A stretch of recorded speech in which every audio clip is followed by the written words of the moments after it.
Howdy, partners. We're back.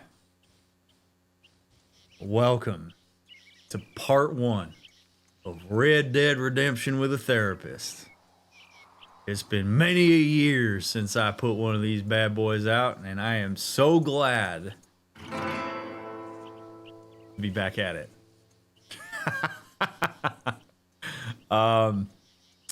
Welcome.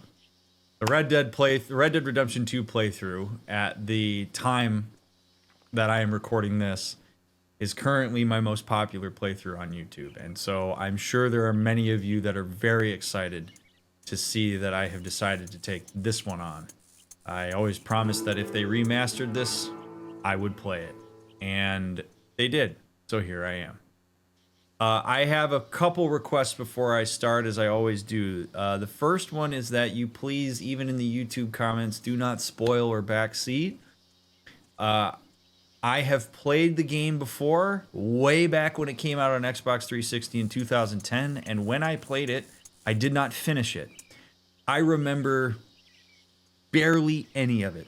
The only thing I know is that I play as John Marston, and I remember that I really like Nigel West Dickens. That's the only thing I remember. So for those of you that want to ask if you played this before, yes, but not really. It's not particularly relevant to this playthrough. I am essentially treating this as if it is a blind playthrough. So that is why I ask for it to be spoiler and backseat free. If you're not sure whether a comment constitutes a spoiler, you should assume it does. And I ask that you please not write it. I will do my best to integrate what I remember from Red Dead Redemption 2. It's been a couple years since I played it. There may be times where I don't take Red Dead Redemption 2 into account, and I just ask that you be fine with that. I'm going to treat this game like I have every other analysis that I have done. I will use the information that I have in the given moment in order to hopefully provide something that is educational to you and to the masses. So do remember that when I am analyzing things in this game and in other playthroughs, I am analyzing it such that it is applicable to things that are happening in real life. So, yeah, maybe I'll take 1800s America into account with some of this stuff, but that's not really relevant because we don't live in the 1800s anymore. So, these playthroughs are designed to educate more so than be a deep dive on the specific context that everybody is engaged in. All right? So, I appreciate you all being here. Please leave a thumbs up, leave a comment. It is especially important on these first episodes in the series because it throws things into the algorithm and it gets people excited and it brings people over here and then they keep watching. Those of you that have watched many of my other playthroughs, thanks for watching all of those. I'm glad you're here for this one. If this is your first one, I encourage you to check out my other ones in between episodes or just when you're done with the series.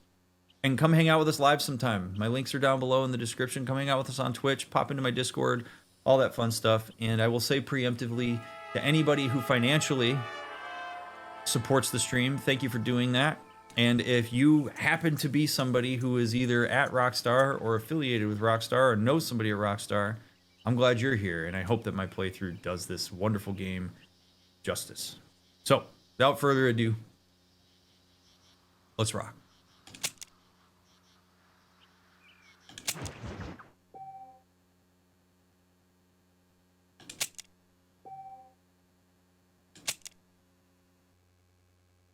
I am playing in widescreen, so some of this will be cut off. It is what it is.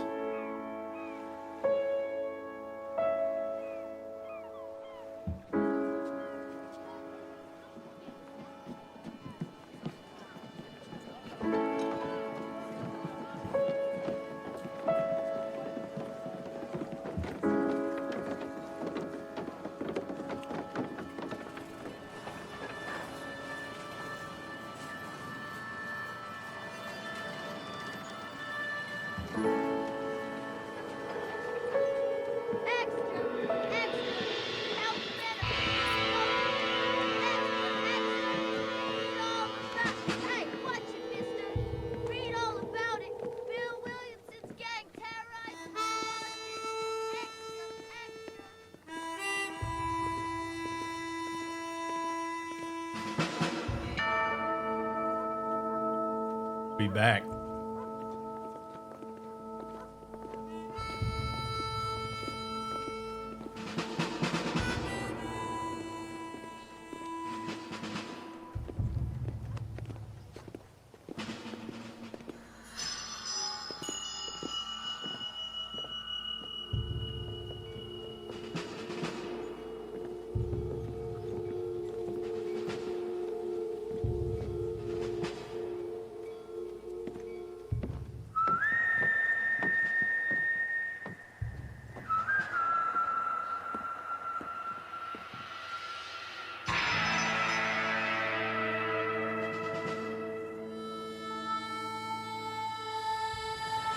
I'm pumped.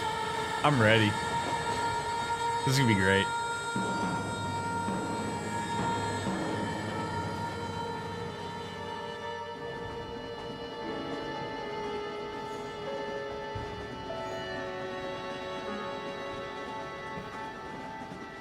Well, I, for one, am grateful, Mrs. Bush, that they are finally bringing civilization to this savage land. I could not agree with you more, my dear. My daddy settled this land, and I know he'll be looking down on us, pleased at how we... I will turn subtitles on in a minute. Yes, they've lost their land, but they've gained access to heaven. I thought they were on. But Father, do you mean unless an innocent receives communion, they're destined to go to hell? It hardly seems fair. What I mean to say, Jenny, is that there is a great deal of difference between an innocent and a savage. I never thought of it that way. Yes, they lived like animals, but they're happier now.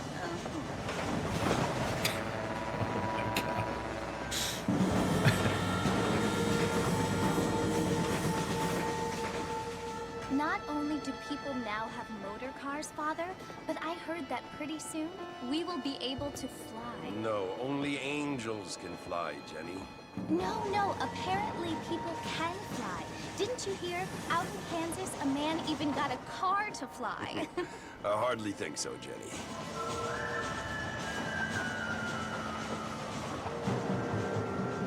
Apparently, Mr. Johns wants to run for governor, which is why he's so concerned with cleaning up the state. Nate Johns. Yes. His family is nothing but hillbilly trash that came here after the war. I don't want to be judgmental, but this state should not be ruled by such a disgusting family. Okay. I was just testing to make sure that I can pause during cutscenes. I just want to say, I don't have anything to say yet, but I just want to say that this is a masterful way of setting the historical context for what's to come. Like, just riding on a train, listening to folks talk is just so good. I have Rockstar. I have such an appreciation for the way that Rockstar tends to do this type of thing. This is just an absolute masterclass in how you set the tone of the game. It's fantastic, and I love that John's just sitting here listening. Wonderful. Family without class. Apparently.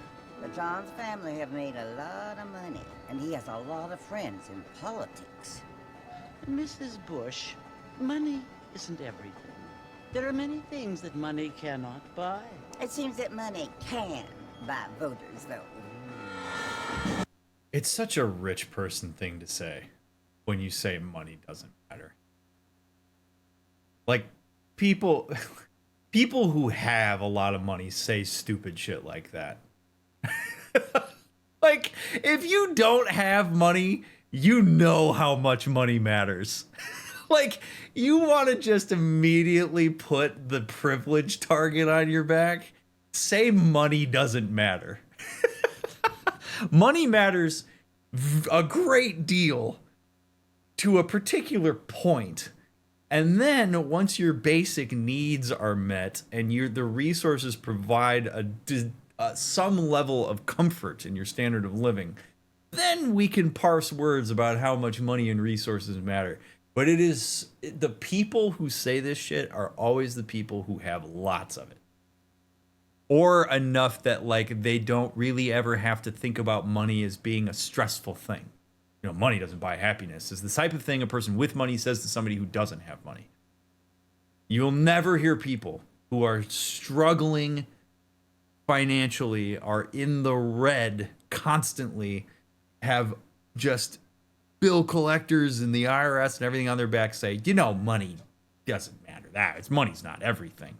For some, money is literally everything because that's the only way that you could possibly have any kind of survival possibility in the world. So anyway, it just cracks me up when you hear that because it's like, you just, okay, yeah, sure, it doesn't matter.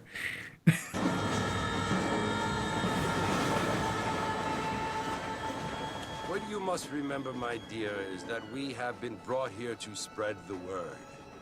And the word and civilization, they are the same thing. They are the gifts. It is the opportunity we have, the chance to live among people who are decent and who do not kill each other. And who let you worship in peace. It's so confusing, Father. Sometimes I find it impossible to make the distinction between a loving act and a hateful one. I mean, they often seem to be the same thing. Yes, Jenny, it is confusing. But you only have to ask me if you need help. Indeed. Well, here we are, Mrs. Bush. Armadillo.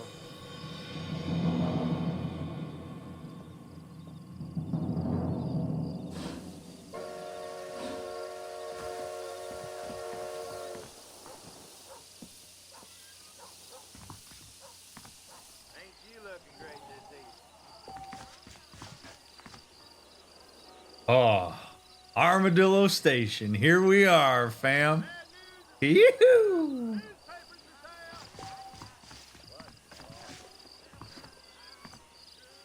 Well, I'll be. I wish I was dead. A great pleasure to see you. Your news, right? Yeah, probably worth me saying something about that interaction between the young woman and the religious dude. This doesn't even just apply to religion. This is just a general principle of psychology, which is that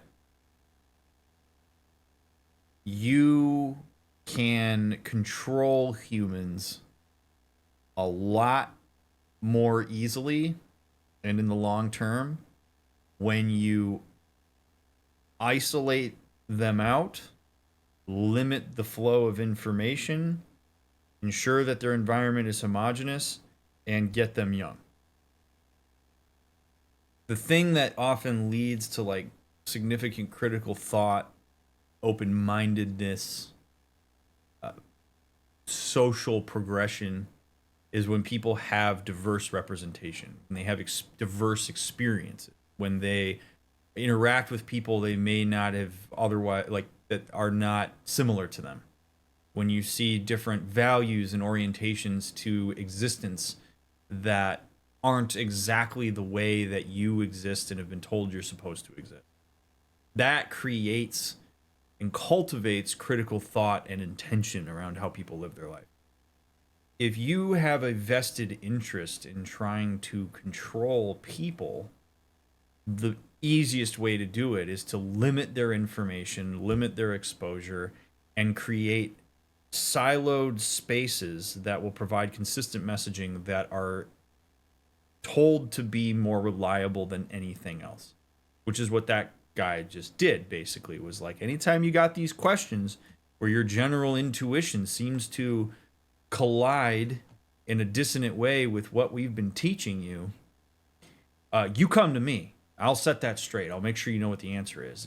That you can create groups, giant groups of people that have homogenous views that all push in the same direction, the more that you can control those variables. And the unfortunate part about that is that, like, when you're a kid, you don't really have a choice on what you are or are not exposed to. You are really a product of an environment that the powers that be in your specific space push you into. And if you are in a particularly homogenous space, either by design or just by nature of where you're at, and you don't get access to those resources that will help you sort of see more breadth of the human experience, you will be very limited in terms of your scope of understanding of the world around you. And you will, over time, especially if you're isolated to a point of when you really don't have as much brain plasticity anymore, you're pretty heavily stuck in what you know. It'd be very hard to engage with novel information the farther along the route you get. So at this time period, that's particularly salient because it's very easy to keep people isolated at this time. You ride this train, it's because you got money. Not a lot of people during this time have money.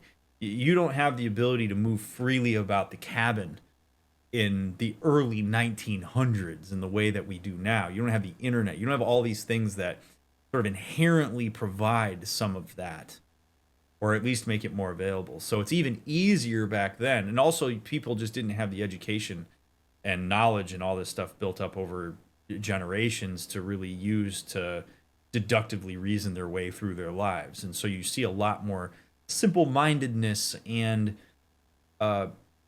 more hardly followed value systems and stuff, because it's just easier that way. And so, you know, you get news that the newspaper gives you. That's really all you got, and the people around you that you talk to. So you're going to see a lot of homogeneity, I'm sure, in this environment. But I'm taking a lot of time to talk about this just because it is such an important piece of just all of our general psychology and how we navigate our environments. And if you have the opportunity to diversify that, it goes a long way to kind of rounding you out as a human. I also say that as a preempt for, we're going to try to find some empathy for people in this space as well, remembering that these are folks that don't have access to the breadth of information the same way that we do. So, you know, when people are talking about like the savages, right? Like the Native American, like, yeah, we would look at that in 2025 and be like, God, you're calling Native Americans savages. What a limited way to look at them. But for probably most of the people at this time, that's the representation you had. That's what you've been told from the time that you were born. You don't have any other way of looking at that. It's like, I'm scared of natives because I've been told that they're just, you know, they'll scalp you and they eat each other and they'll shoot arrows into you at night and all this stuff. Like, that's spooky. And you don't ever get any alternative representation around that. So there's empathy to be had for that. And also we hold people accountable to their actions as it relates to that. Subtitle. There we go. Why are these? Okay.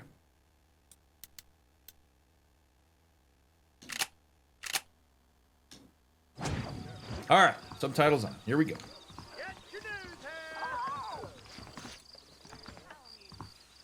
Howdy, partner. Oh, baby. Man. Really feels like we're right back in the saddle, don't it?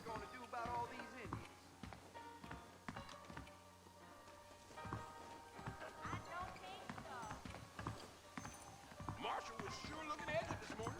Real too good. Deadpool, thank you very much for the sub. Or Dreadpool, I guess. Oh. Sir, are you alright? I don't feel too good. What's going on?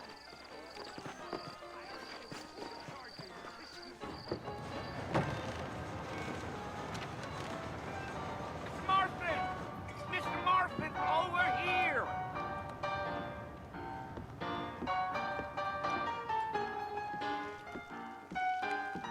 You must be John Marston. Sometimes. I'm Jake. Your friends from Blackwater hired me to guide you. They ain't my friends. We're pleased to meet you, Jake. I got the horses saddled up and ready out front.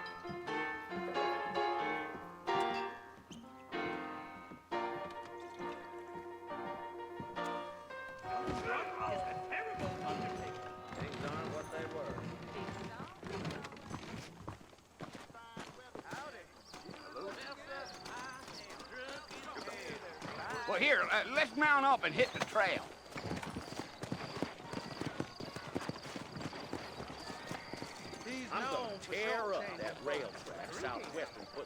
At what point is the onus on you, the person with the limited viewpoint, to realize that your limited viewpoint, view of Native Americans, like you mentioned, for example, is limited, incorrect, and harmful?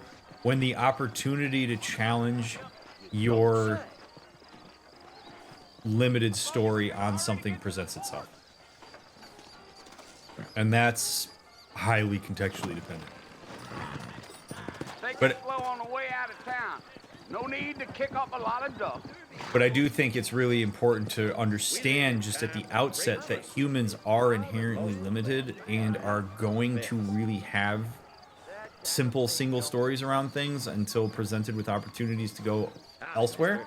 So merely having an openness to the idea that you are very biased and limited in your views on a lot of things will open you up to, if you have an experience that's maybe in violation of that, to, instead of trying to create excuses to preserve your orientation to that, instead maybe challenge a bit of your own viewpoint and ask yourself if there's more to it than what you've believed.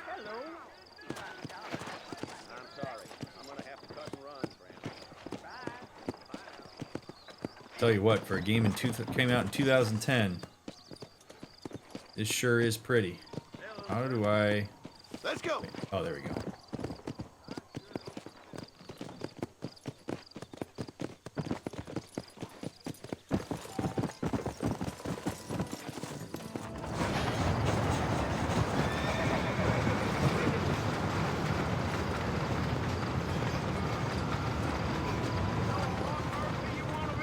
That's right. Ain't taking nobody up to the fort in a long time. Strange place for a decent fella to want to visit, if you don't mind me saying. Who said I was a decent fella? It's been abandoned for years now.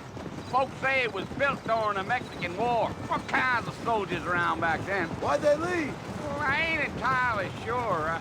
I heard they had to go up north to fight Indians, or maybe they got tired of being soldiers and went looking for gold. You know how things is. So what are you doing up at the fort? I'm looking for an old friend. Well, like I says, you ain't gonna find many folk around those parts these days. Those you do find are about as sociable as an ulcerated back tooth. I mean, I ain't one to judge a man by the company he keeps, but... Well, he ain't been friends for a long time. There's a very early stage pattern that's developing with John. Any time in Armadillo, Mr. Marston? I doubt it. I ain't planning on staying very long. Well, if you're fixing for some female company, you can do a lot worse than Armadillo. Fine as cream gravy they are. Not like Seems Landing. Dang, those girls ain't even fit for a drinking man to hole up with. I'm a married man, I'm afraid. Ain't we all? John seems... So, there's a bit of a dynamic here very early on with John where he is quick to rebut when people make assumptions about him. Like, people have engaged with him around, like, or and not even necessarily assumptions, just general information about him. He pushes back. And I'm not going to presume to know exactly why that is yet, but I would venture a guess that John is likely trying to just assert some level of identity autonomy on the people around him, where it's basically like, I want you to be in question about whether you actually know me the way you think you do, because that gives him some degree of power in the relationship dynamics that he's going to come across. But it may also preserve a level of privacy for himself. Like, you keep people guessing. You keep people away from their assumptions about you, and you control that as best you can through rebutting them when they say things that maybe aren't necessarily true. It's just something that I'm kind of watching right now to see if that has any utility in some of the later relationships that we come across, because it's interesting to me how quickly that pattern has shown up. Maximo, thank you very much for the 28 months.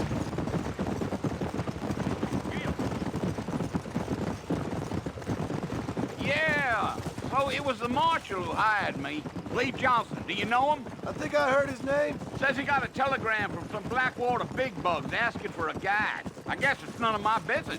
That's right.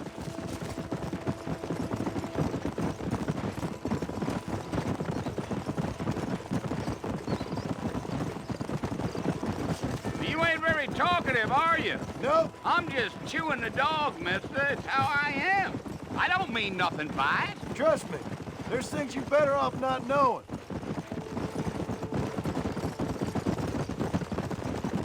I'm just chewing the dog, mister. I've never heard that expression in my I'll life. tell you, Mr. Marston, those coyotes eat better than I do. Almost there, Mr. Marston. Just over this hill. Yeah, yeah.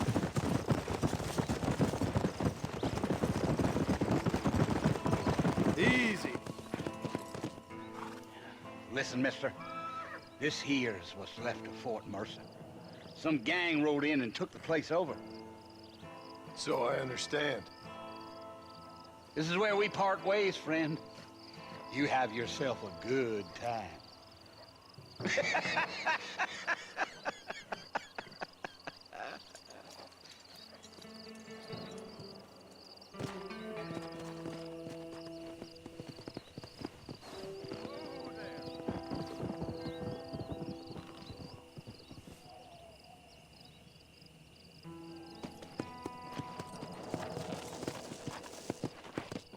What a vibe.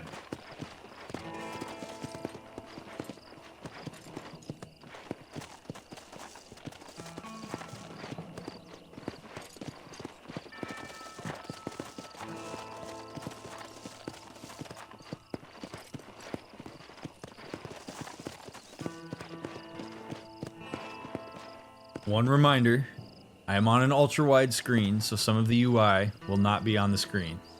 Think of it as enjoying a cinematic experience, because I don't want to not play the game in ultra-wide. So.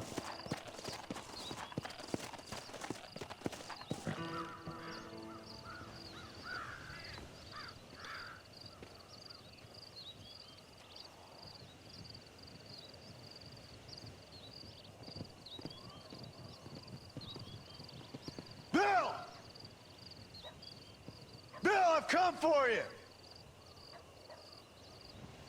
Bill Williamson! Come out here right now! Go Hello? away now, John. Don't make me kill you. Nobody needs to kill anyone, Bill. You must think I was born yesterday. You always did think I was an idiot. That ain't fair, Bill. You were as my brother. I've come to try to save you. Oh. Do I look like I need saving? Bill, please. They want to kill us all. I can help you. Well, you never tried to save me before. You only seemed to save yourself. Bill, I implore you think about this. You implore me? You implore me. You always were one for fancy words. Oh. Well, things are different now, John. Now I'm in charge. No more Dutch. And no more you. Implores. I implores you to go back and tell them to send someone just a little bit more impressive next time.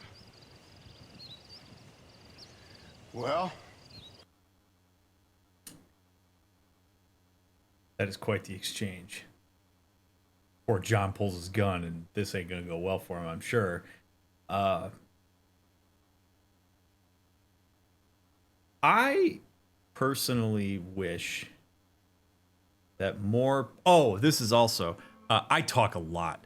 So if you're watching this and you're like, good lord, dude, let the cutscene play out. This is your warning. I pause all the time. I talk a lot, and my ass ain't ever going to apologize for it.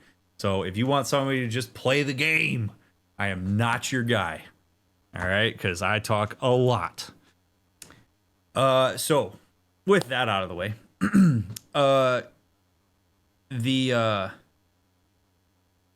I really believe that it is important for you and me and anybody else to understand some of the broad strokes patterns in how we interact with specific people, but also with just in general how we show up in certain spaces, because people can pin that pretty easily.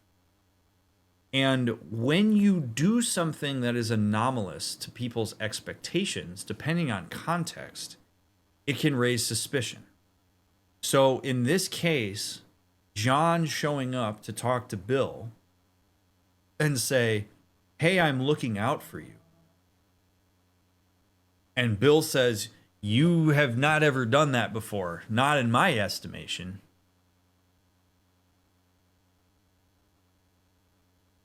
John has failed to realize that showing up in this manner and trying to be a supporter or protector of Bill is not going to register for Bill as a good thing.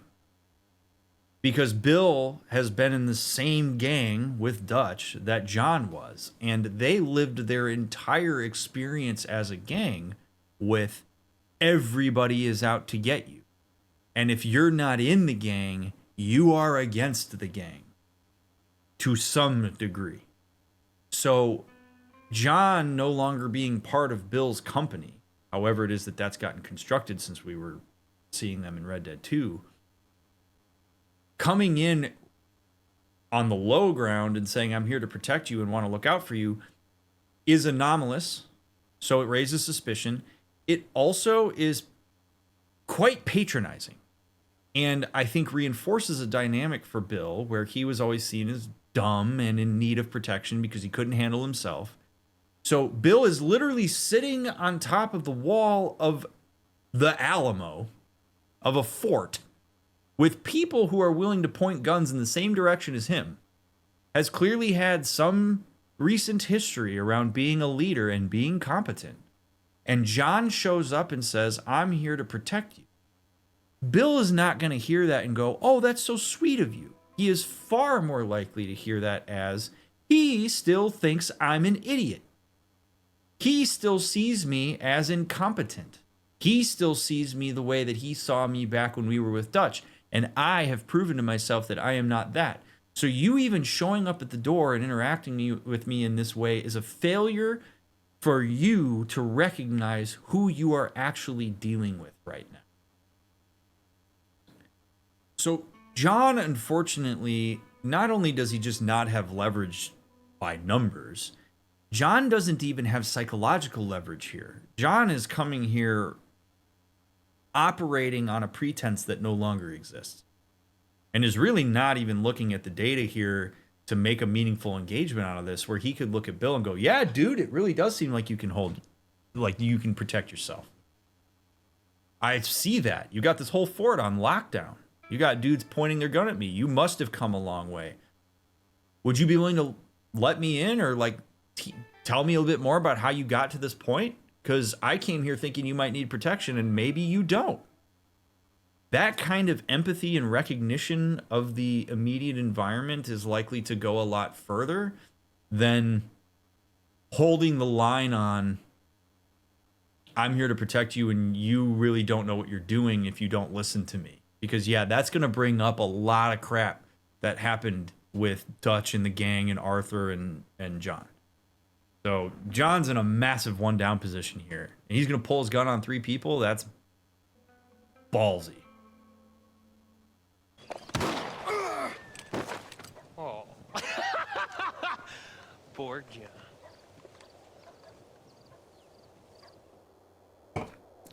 Woof.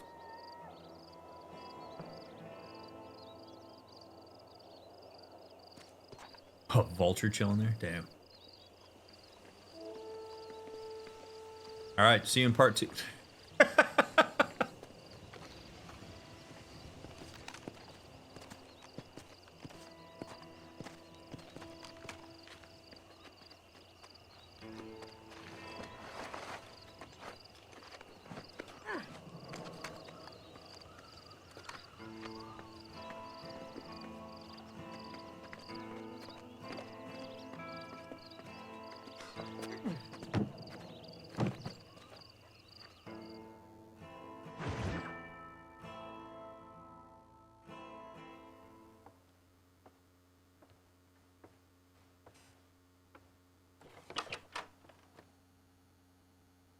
Well, you're alive. So it would seem. So, how do you feel? I don't know the polite word for it. I do. Stupid is the word we use around here. What were you doing? I was doing something stupid. Well, you'll be okay. Once you didn't die, the doctor said you'd be fine. He got the bullets out a couple days ago. Good. It cost us $15. I'm sorry, madam.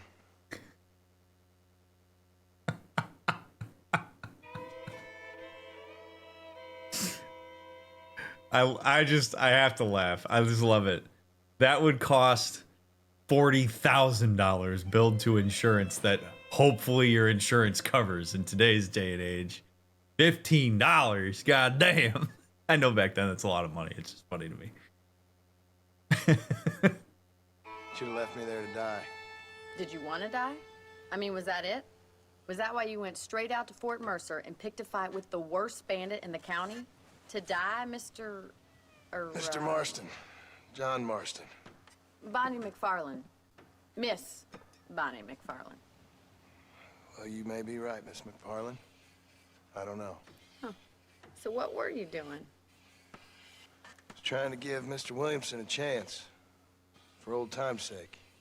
You know Bill Williamson? Knew him. Long time ago. Well, what was he like? Dumb. Just like you. Thank you, miss. See my hat? I have.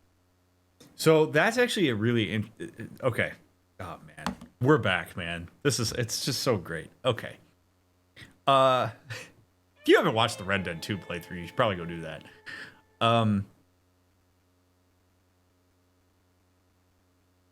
When you leave, well, I don't even want to go there.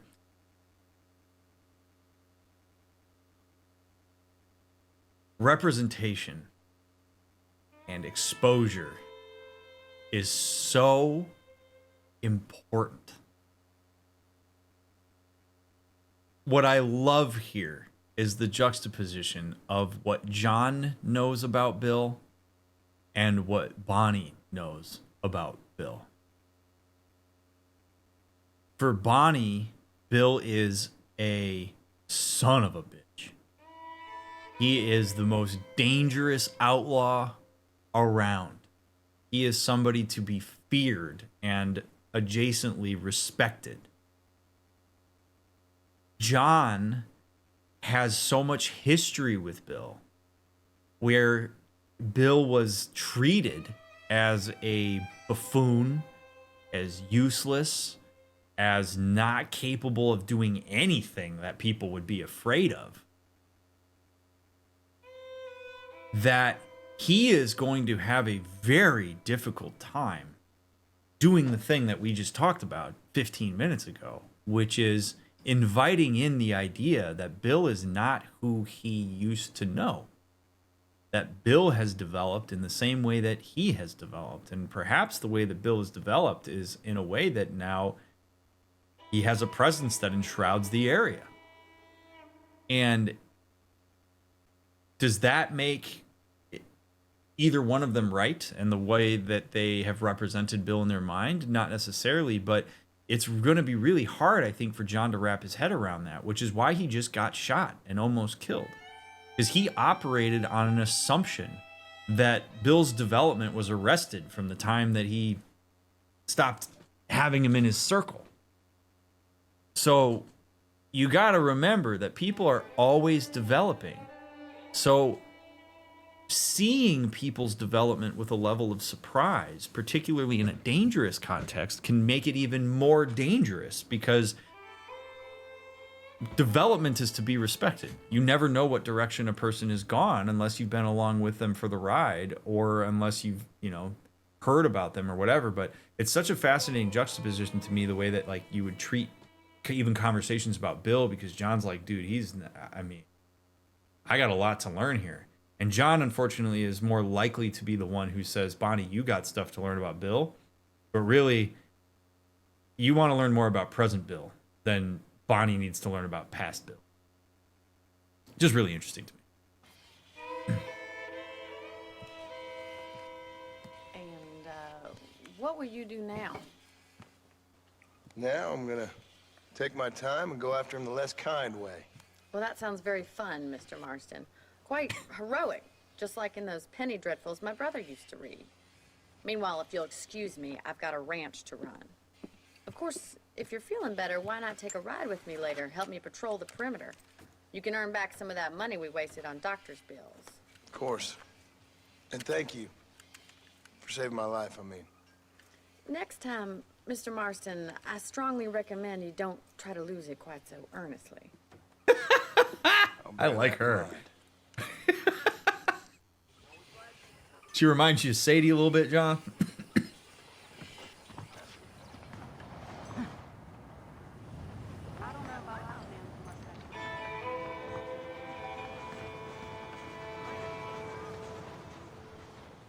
I will never not be impressed with all the detail that Rockstar put into this game and in Red Dead 2. God, the fact that this game came out 15 years ago at the time of me filming this. My goodness gracious. Fantastic.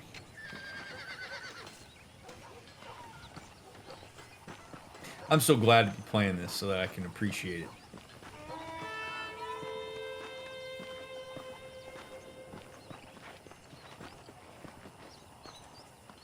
Play footprints, I mean, all that stuff.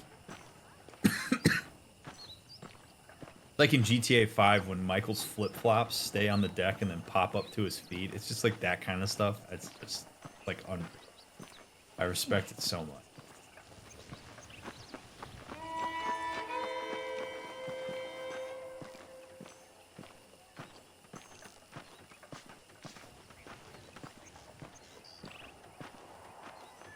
Mr. Marston, back in the land of the living, I see. Figured it's about time I started paying back that $15. Well, no time to waste. The horses are saddled up over here.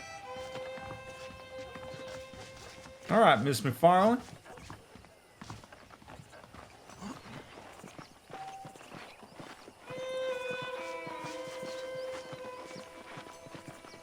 There's the foreman's office. It's also where we lock up good-for-nothing outlaws, such as yourself. I'm happy enough with my current quarters right now, Miss McFarlane. Okay, let's see if you can still ride a horse. Mount your new horse. Come on, then. I'll show you around the property.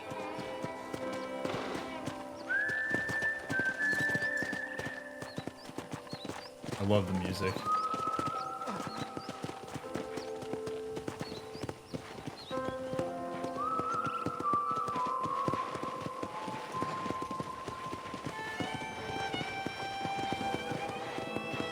Is the general store. You won't find Parisian high fashion, but it's good for the essentials.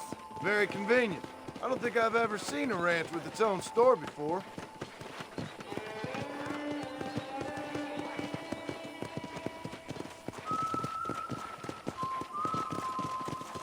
And here's the corral. This one's for the horses. What do you think? I'm no expert, but it certainly looks like a fine corral. I suspect you've stolen more horses than you've broken. Now, where'd you get such an idea? First impressions are hard to erase. Yes, they are. First impressions, unfortunately, are as important as everybody ever says that they are. And there's a reason for that. It's because that is the template through which all subsequent experiences that people have of you will be filtered. So if her first exposure to John is lying on the road almost dead because he got shot because he tried to one-man a fort, and she estimates that to be stupid, John now has to work to get her to unlearn that. I mean, she certainly could be aware of that and say, all right, let me give the guy a chance and let me not hold him to the standard of what my first impression was. I mean, she can do that and likely should. But seriously, your first impression is incredibly important in most contexts. And by the way, that doesn't mean that you should always try to be a version of whatever you think the person or people around you want you to be or estimate would be the best. People often do this on dates. where they will try to make a first impression on a date that is actually not authentic at all to who they are. And you run the risk at that point of being held to that standard that over time may actually be degrading to you, because it's not actually how you would normally show up. Which is why authenticity in most contexts, aside from when it may be dangerous to be authentic, is the way to go. And it's why finding your own authenticity and finding a level of comfort in who you are and cultivating yourself as the type of person that you want to be and how you show that to others is so important, because that authenticity is a lot easier to maintain over time. Now, you can't always control what your first impression is.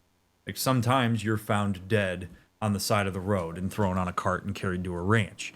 John didn't decide what his first impression to Bonnie was, but that first impression still matters, even if he didn't decide it. And so being aware of that will help him in terms of how he engages with Bonnie, and being aware of some of the assumptions that she may make. And hopefully Bonnie does the work to also recognize that her first impression may not actually be accurate.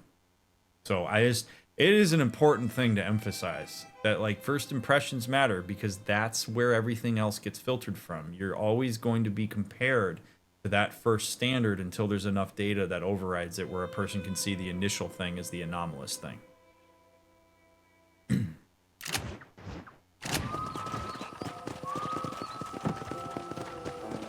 That's the train station. Things sure have changed since the line finally got finished, bringing in all sorts of new folk like yourself. Is that such a bad thing? Change is only good when it makes things better. Come on, Mr. Marston, pick up the pace!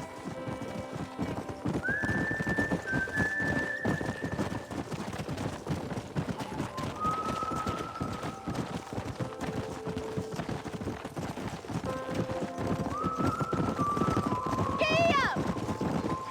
That's the barn over there. Paul built it himself when I was just a little girl.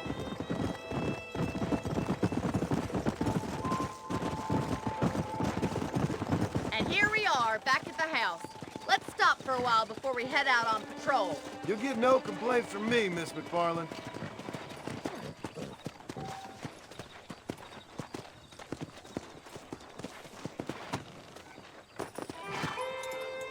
What are you waiting for? Come on, I don't bite.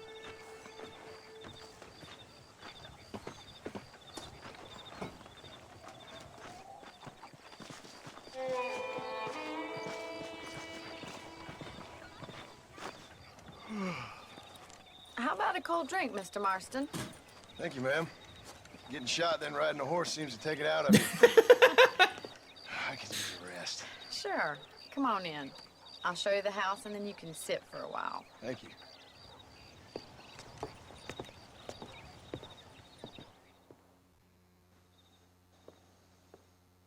Mr. Marston, Miss McFarland. remember me telling you about the trouble we've been having with rustlers and other undesirables? I do? Will you help me keep watch on the property line this evening? Sure. I want to see just who is trespassing on our land. This is a fine weapon. Come, let's head out. The country is really beautiful at around this time.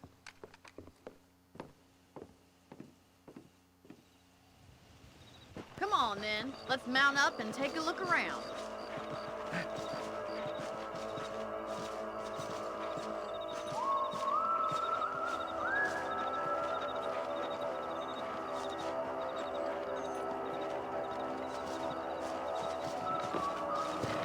This guy could be of great use to me. Right, follow me. Keep your eyes He's an peeled outlaw. for anything suspicious. He could probably shoot. Yep. I mean, I don't get a sense Thank that... you, Mr. Marston. I feel a lot happier someone's along with me. I feel a lot happier now I got a rifle. Well, with your trigger itch and my feminine intuition, we should make quite a team.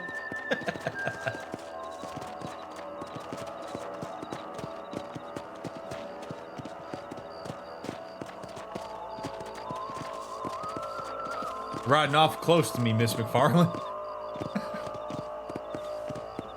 Look, those damn rabbits are at the crops again. Get down and give me a hand, will you? Okay, that's the opposite. trample my turnips. Let's see that rifle. I want a couple of these for the pot. I can already smell shit. that rabbit stew. That's it. Kill those little varmints. Better at shooting rabbits than outlaws, I see. Good shot.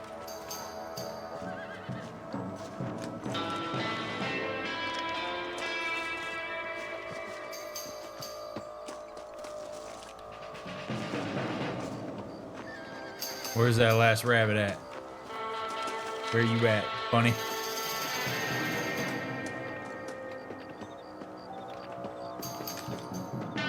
What the hell? Mr. McFarlane, you see that bunny anywhere? Oh, there it is. Wow. Much obliged for the help. Them rabbits can be wily little critters. Let's get back on the horses and see what else is going on. Mount your horse. Got it, Miss McFarlane. How do I reload? Not X. Oh, does it automatic. Beauty. All right. We should keep moving. There's still a ways to go.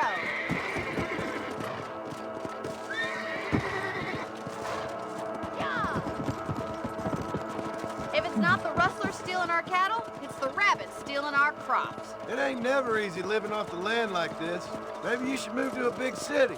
Become a lady of leisure. Yeah. Damn coyotes are back. I like that she just ignores him on that. It's great. Kill him, Mr. Marston.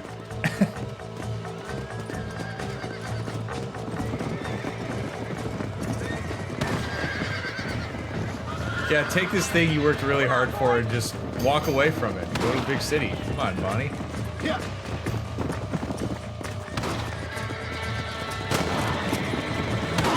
Dead now. Nice shot. Come on, they're headed. Wow, that's a lot of That coyotes. coyote won't be back. I got one. Good shooting, Mr. Marston. Looks like that was the last of the coyotes. Just a shame we had to lose any of the chickens. Come on, I'll show you the way to your room. Probably skin those things and sell their pelts. You know, you can actually handle a rifle. It's something I've had a little experience in. Maybe Bill Williamson did get lucky after all. Luck didn't really come into it, miss. You're a useful man to have around the ranch, that's for sure. But don't think I've forgotten what brought you here. We'll do whatever we can to help you. I sure appreciate that, Miss McFarlane. I wonder. This is you, Mr. Marston. I wonder what her angle on throwing resources at John is. Because that seems Thank you for your help, Mr. Marston. a little odd. Makes me kind of happy I saved your life. Get some sleep and I will see you in the morning. Good night, Miss McFarlane.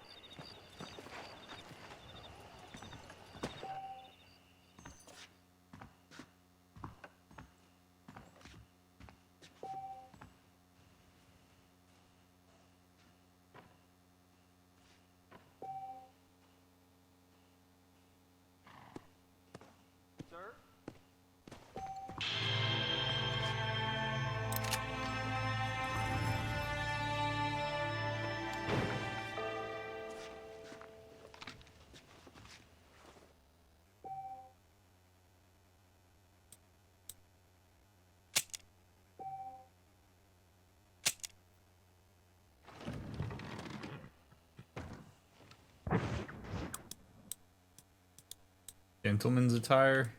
No. Show up to Bonnie wearing gentleman's attire. Like, howdy. Some people deal in valuable information about the surrounding. Alright. Morning time. Oh, I got the whole world out in front of me. Go to the B on your map to speak with Bonnie McFarlane. Alright.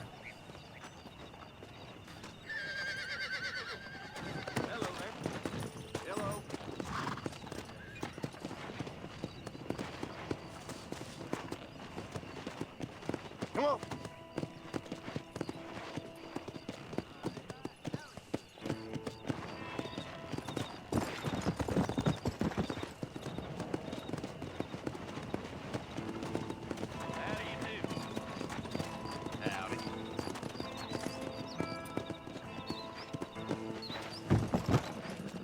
my horse sure does love jumping those fences.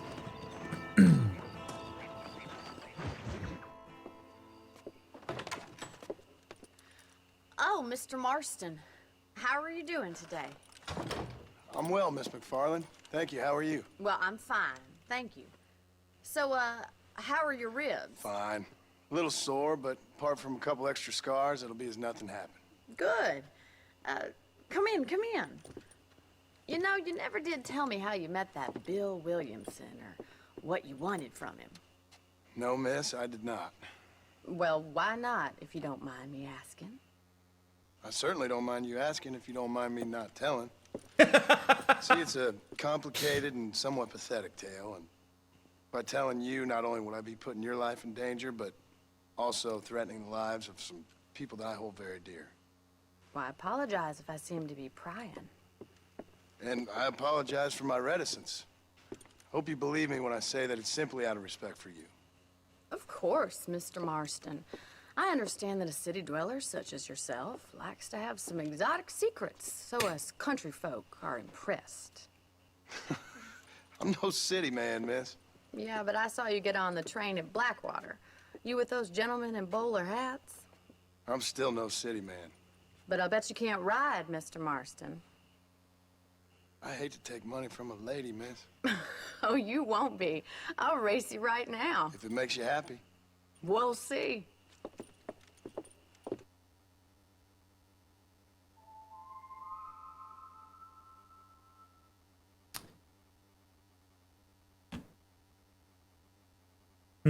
Okay, so a little early on this one, but we get to talk about projection, because we're seeing some of that here from Bonnie in particular. So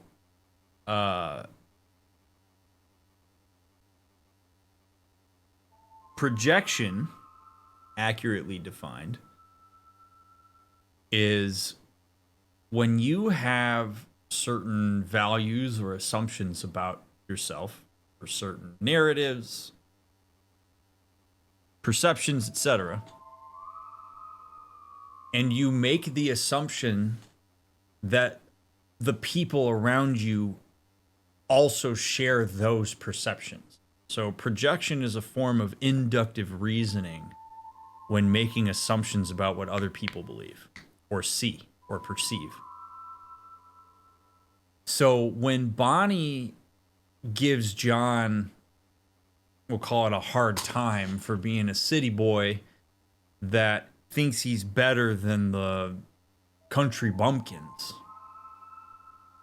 maybe she's joking, but there may be also a part of that where she holds her own judgment or the fact that she, or her own sort of representation of what it is to be out in the country running a ranch, and has a maybe not so nuanced view of people from the city or experiences that have confirmed her hypothesis about what people from the city would think, and then makes an assumption that that's how John sees her.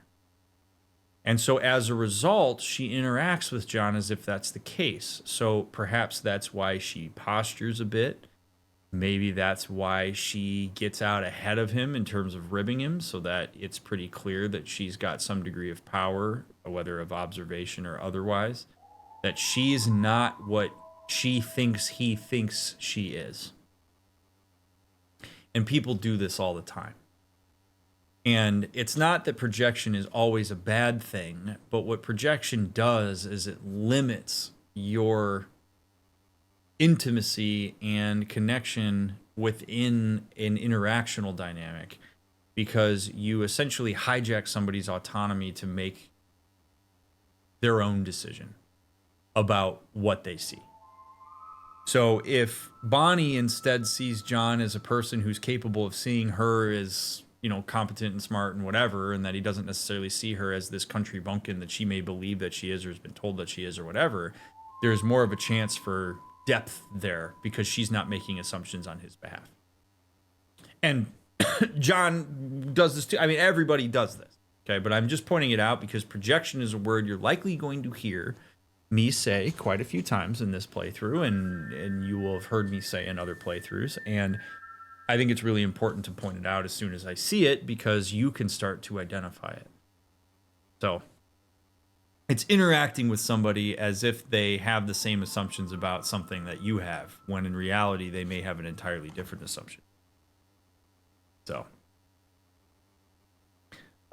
you know, she may just be messing around with him or whatever, and they're both doing a little bit of the posturing as they get to know each other and whatever, but there is a vibe to the way that she was talking about that, an edge to it that makes my antenna go up a little bit.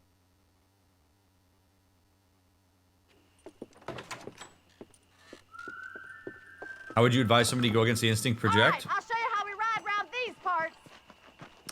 Rather than operating on assumptions and conclusions that you've drawn on your own, be curious about other people's experiences. Like, ask for information. Ask what Bonnie thinks, or, you know, give yourself the opportunity to engage with the person as somebody who's new, not somebody who you have a whole bunch of expectations around because of certain identities they hold. It's just a limiting thing. Again, it's not always terrible. I mean, but it can diminish depth.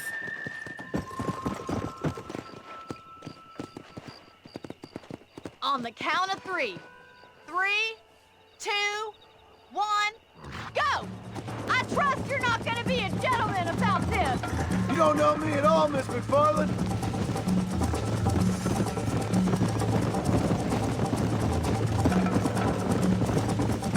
That's more like it. She sounds like my wife when she plays rec hockey and beer league hockey with us. She's like, don't go easy on me just because would you like me to slow I'm a down? Come.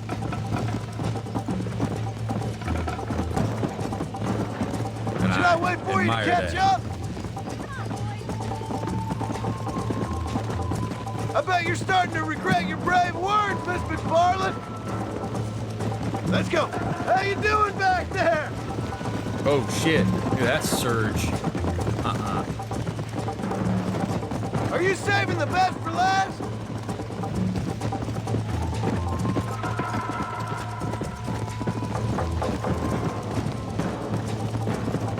Yeah.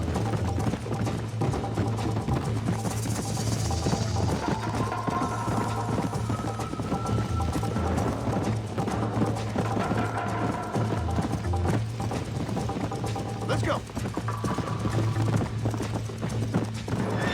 Oh shit! No, don't do that. Come on. No!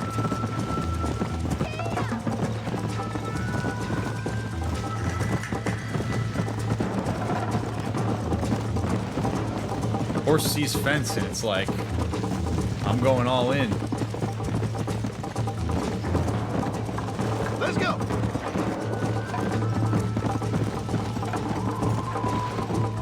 Come on.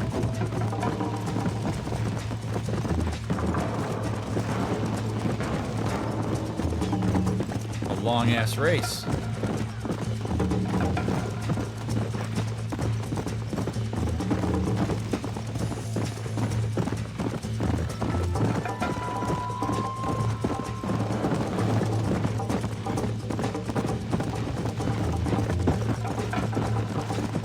Hey.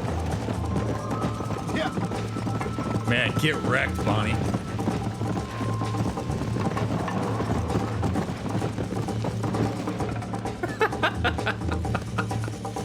Whoa! That was fun. Sure. You know, you should go pay the marshal a visit in Armadillo sometime. I'm sure he could help you deal with that nice Mr. Williamson. Yeah, I might just do that, Miss McFarland. You do whatever you think's best, Mr. Marston.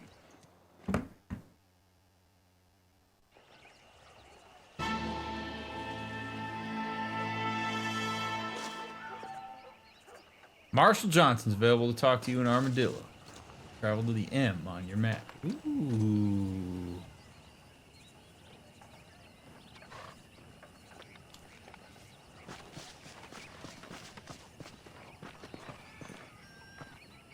Alright, well, the next Bonnie McFarland mission is right here, so I reckon we're going to step in and do that. Before we do that, though, I just want to say I appreciate y'all being here. Thank you so much for taking the time to hang out and watch this playthrough and give it a shot. I'm sure many of you that are watching this have probably played or watched this game many times, so thanks for giving me a shot. If it's your first time, thanks for letting me be the guy who takes you through it. Ah, Mr. Marston, how are you? Good, Mr. McFarland. How are you? I'm well. Would you mind riding with me to Armadillo? I've got to get some supplies and I could do with the company. Of course. You can take the reins. It wouldn't do for a terrifying bounty hunter such as yourself to be seen driven around by a woman. Hop on up, Mr. Marston.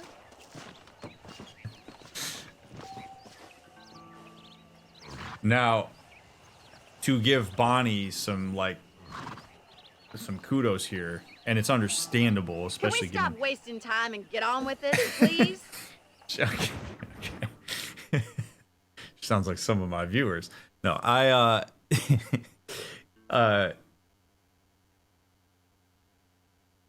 she her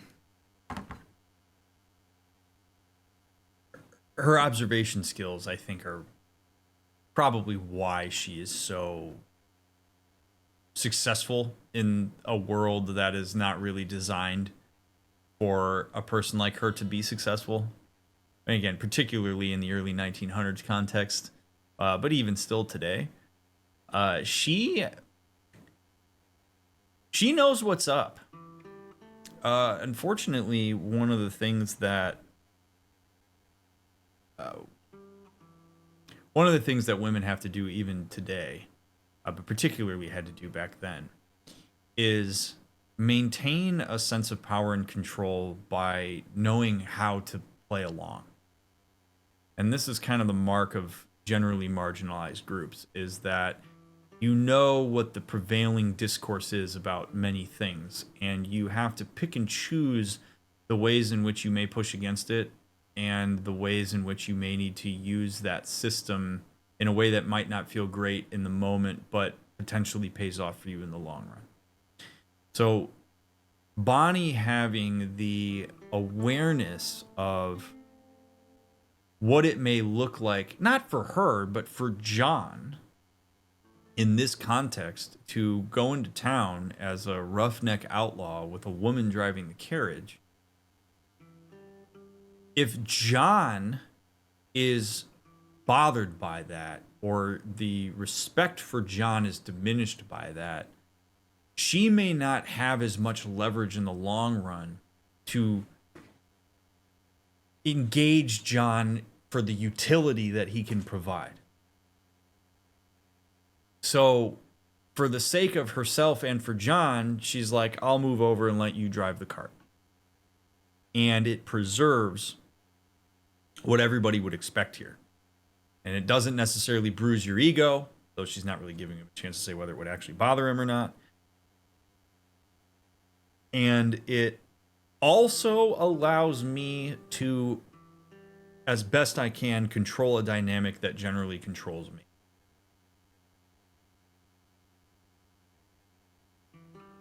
So,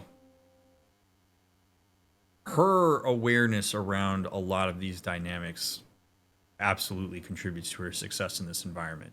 I have no doubt about that.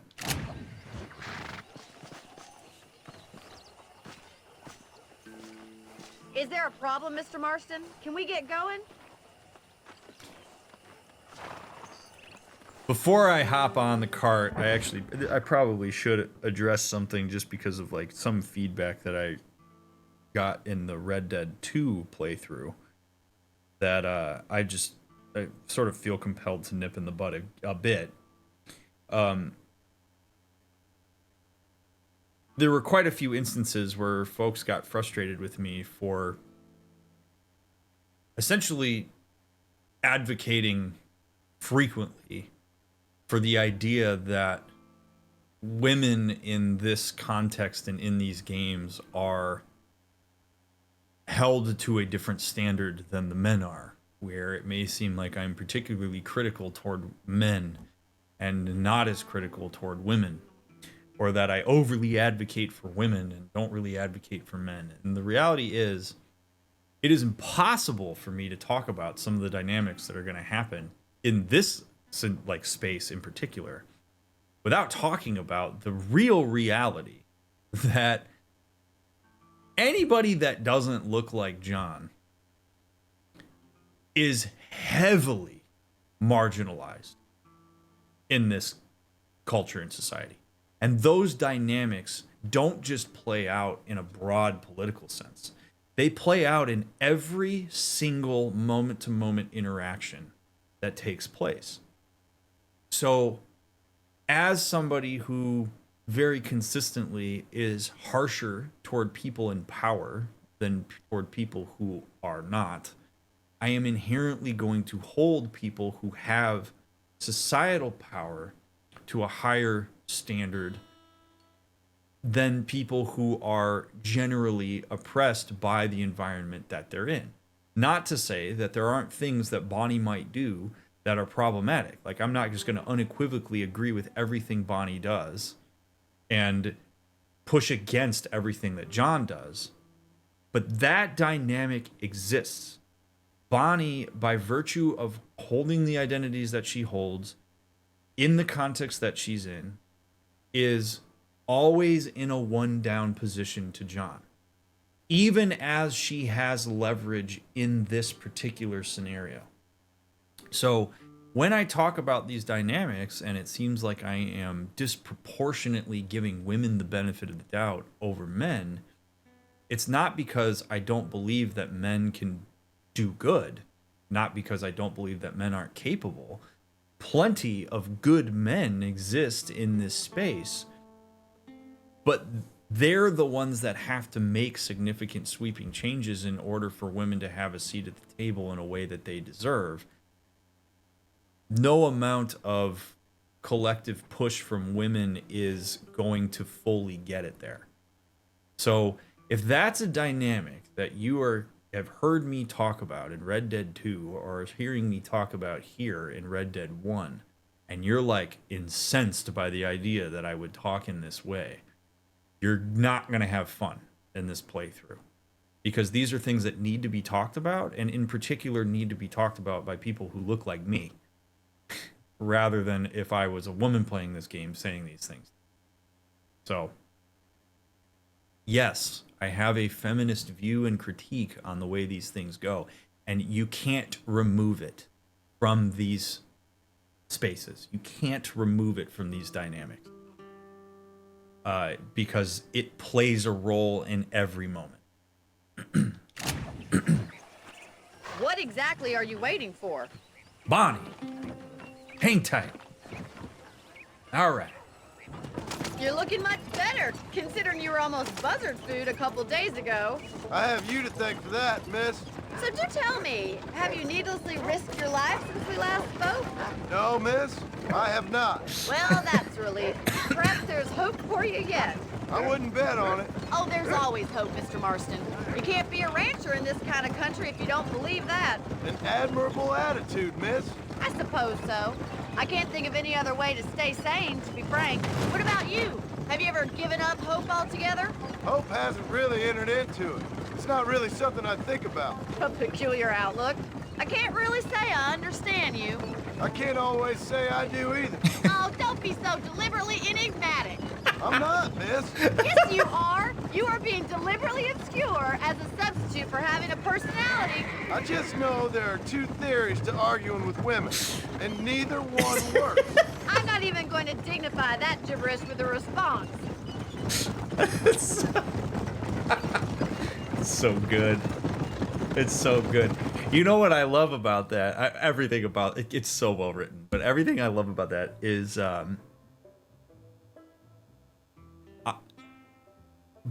Bonnie respects John. Like, I think John respects Bonnie too, but Bonnie respects John. I think the way in which that comes out is that Bonnie is not, she's on the surface, she's joking with John and kind of ribbing him as if he's an idiot. But the reason she has the ability to do that so eloquently is because she knows that John is smart. She knows that he's intelligent. He has used language is a window into understanding the degree of intellectual acumen a person has. John has used certain words and articulated himself in ways I think Bonnie has registered as, this guy's not just some dumb outlaw. Like, this isn't a dude who's like a one-trick pony. He has some degree of extra knowledge that he brings to given situations and perception. And out of respect for that, I'm confident to engage that and make jokes that really only land properly because we know he's not that. So she is passively placating John's identity as somebody who is more than what he puts out. And I would imagine that that's going to, not in a romantic way necessarily, but that's going to endear John to her in some way. And I think John also reciprocates a degree of respect for Bonnie because he's willing to push back on it a bit. But her calling out that, like, you're being enigmatic for the purposes of not showing personality, is her essentially saying, I can feel the way at which you are trying to keep me at a distance. She doesn't necessarily know why that is. We don't even know why that is. Maybe it's because John is fiercely protective of his like family life and the way that he's internalized them, where essentially it's like, I have a wife and I have a child and I am loyal to them and they matter a great deal to me, and so I don't want to show any degree of vulnerability or show any degree of who I am because it could invite others to maybe be endeared in a way that's going to create complicated experiences for me. So I'd rather just keep everybody at arm's length because then I can preserve that intimacy for them. That's certainly one way that he may be handling it. Also, vulnerability is not something that has been handled particularly well in his life. I mean, he spent the greater amount of his development in a gang that essentially diminished any kind of individual autonomy for the sake of the gang identity. So John has also learned over time, I think, to keep a distance between who he is versus the group that he's a part of, because that was how he survived. So Bonnie is also poking into something here that is vulnerable in a way that I don't know that John is necessarily prepared to handle with care. And so she also needs to be a bit careful here because there's a lot of reasons why John's the way that he is. And there's a lot of reasons that she's the way that she is. We happen to have more context for John than we do for her. But poking him like that is a sign of respect, but is also something that she needs to feel out. And maybe that is part of what she's feeling out his boundaries, feeling out what his relationship with who he is and intimacy is, trying to figure out whether this is somebody that she can trust reliably, or maybe if this is somebody who's using her, who has the capacity to use her, maybe even in the same way she might be using him. But there's the warming up period here between the two of them is a really fascinating thing to watch because they don't know each other. They are only operating off of assumptions on one another, and they are progressively breaking those down via interaction. But you're also going to see the walls and the maneuvers that people make in order to avoid the vulnerability of intimacy. I said this many times in the Last of Us playthrough, maybe even said it a few times in the Red Dead 2 playthrough, which is that vulnerability and intimacy can be antithetical to survival, particularly in environments like this. So people keeping each other at an arm's length is also survival, even more than it could be self-preservation. It's cool to watch these conversations, though. They're so well written. I think it's kind of funny I found you dying on the side of the road and now you're driving me into town. You have a strange sense of humor. Well, you must admit, it's an unusual start to a friendship. I didn't realize we were friends, Miss McFarland. Oh, please. Now who's being funny? Listen, I know that business with Williamson is your business, but I don't know. You've been good to us, And I don't think you're a bad man. A little stupid, perhaps, but not rotten. I just worry about you gallivanting around these parts like you're some kind of deranged bounty hunter. Like Paul always says, don't go waking snakes. I appreciate your concern for us lesser mortals, Miss McFarland. I really do. And if there was any other way out, I'd take it. I can assure you of that.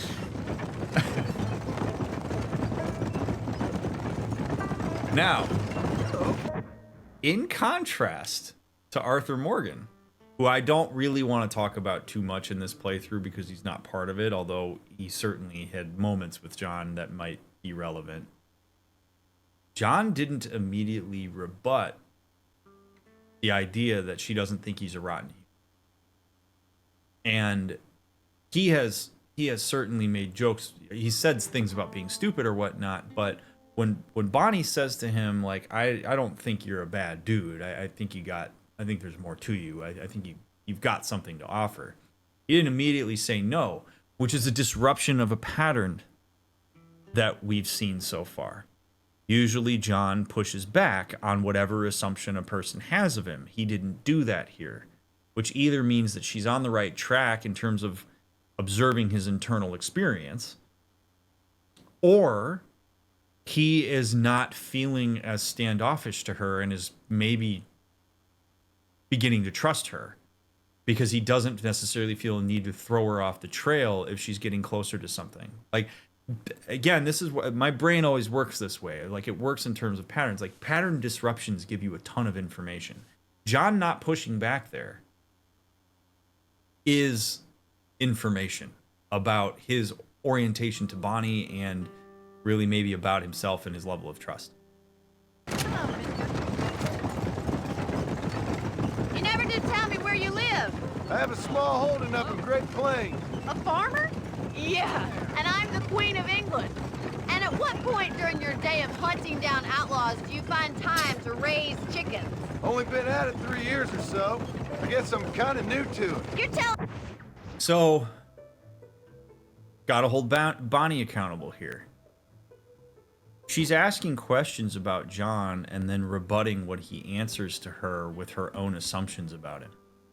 That is going to cut into intimacy building. If you're going to ask people questions, be curious about their answers rather than immediately rebutting them with your own point of view. That doesn't really go far in engagement. And remember, like, this is a relationship building part of their relationship. So if you're going to ask these questions and John's going to actually start to open up, like he could have said, that ain't none of your business either, ma'am. He could have said that to her, but he's, I got a place in Great Plains. I've been a farmer, whatever. And she's like, well, I don't believe you, which goes back to the first impression thing we talked about a while back. But like, Bonnie's got to be careful here if she wants to build intimacy with John. And I don't mean romantic intimacy. I just mean trust. Intimacy in terms of like two humans who trust and rely on each other. Let him answer and be curious about that. Ask him follow-up questions. Because if you interject harsh judgment on his answer, you run the risk of inadvertently punishing him for a desirable behavior. Answering that question honestly is a desirable behavior. If she rebuts it with her own assumptions, she's punishing that. If you do that too often, you start to extinguish behavior. Where John may no longer answer truthfully, he may no longer answer at all, he may push back when she asks questions because he's worried that she's just going to rebut him. So very important for her to be mindful of that as well. And I say that really to anybody watching this, like, you need to be mindful of that kind of thing. But if you're asking people questions so that you can see if what their answer is aligns with your own judgments, you're not doing it right. Me?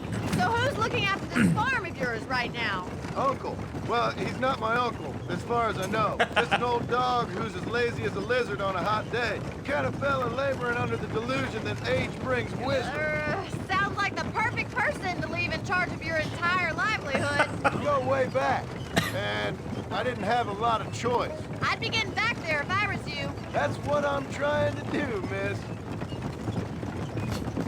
Oh, Uncle. He's struggling with that lumbago. How well do you know New Austin? I don't. We talked about coming down here many times, but never made it. Who's we? Me and the folks I used to work with. Yeah, New Austin. The last real outlaw country, where the old ways still hold true. Do a man wrong, he'll shoot you for it. Do a man right, well, he still may shoot you for it. But at least you have an idea of what's right and what's wrong there. Dear, oh dear, Mr. Marston. What dreadful novel did you get that romanticized drivel out of? Those days are long gone, if they were ever here at all. According to Paul, those days were just people shooting each other because they lost at cards. We'll be lucky if our ranch survives another 5 years. Businessmen are the new cowboys. That right, Miss McFarland.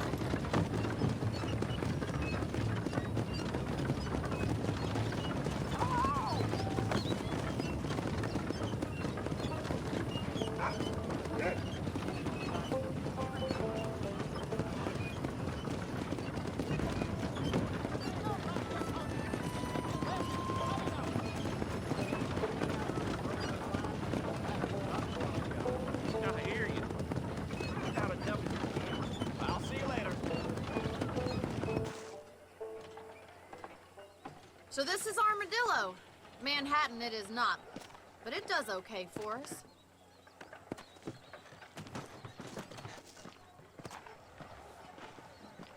Most important thing for you right now is getting yourself into Dr. Johnson's office to purchase some medicine. The first one's on me. Thank you, miss. I'll pay you back. I'm sure you shall. The doc's a good fellow. He saved your life, so be polite to him. Meet me in front of the general store when you're done.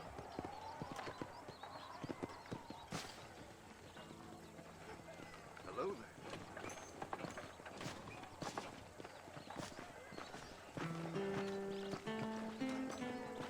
I'm wasting a valuable business opportunity. Like I was born yesterday. I think Miss Marston told me the same Heard that. I don't know what it is that's so satisfying about just standing in the middle of a dirt road in the middle of a western town, but like, this just scratches an itch, man. I don't know, it's just, it's so good.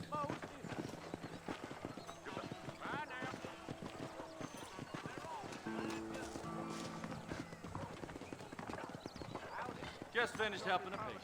How can I help you? I heard she's a witch. Howdy, friend. Finally come to get that bullet out your leg. Look how hygienic. Oops.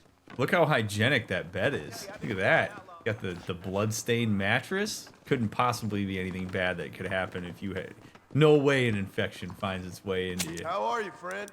I got stock of them electric belts if you need to lose weight. You have any night fevers, come back and see me.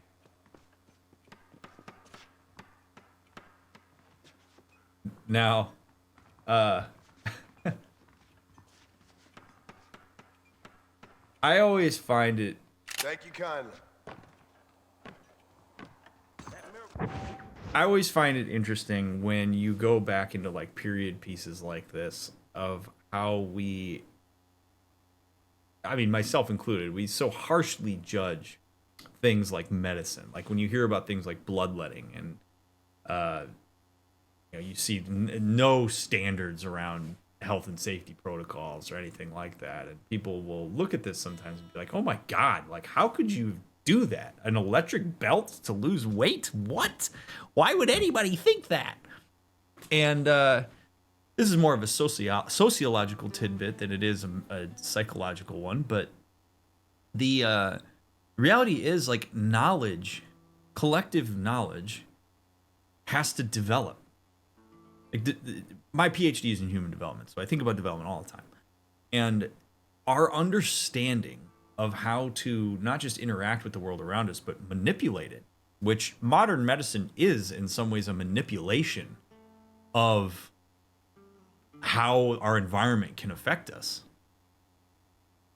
Well, in order for that to happen, in order to get to a point where you have, you know, a certain like vaccine or a certain operation or a mechanism that you would use like to keep a person's heart going or whatever, there has to be development that gets you there. There's thousands upon hundreds of thousands of humans that collectively contributed to a body of knowledge that has led us to where we are at the time of filming this in 2025 around how we intervene with certain medical issues.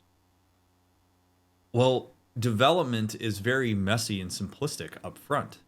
So in order to know that bloodletting is a stupid idea, you have to do bloodletting. Right? Like when you don't have technology, you don't have all the collective knowledge, you're still early in your infant stages of how you work to alleviate pain and distress with people who deal with health issues. You're gonna do the simple thing first.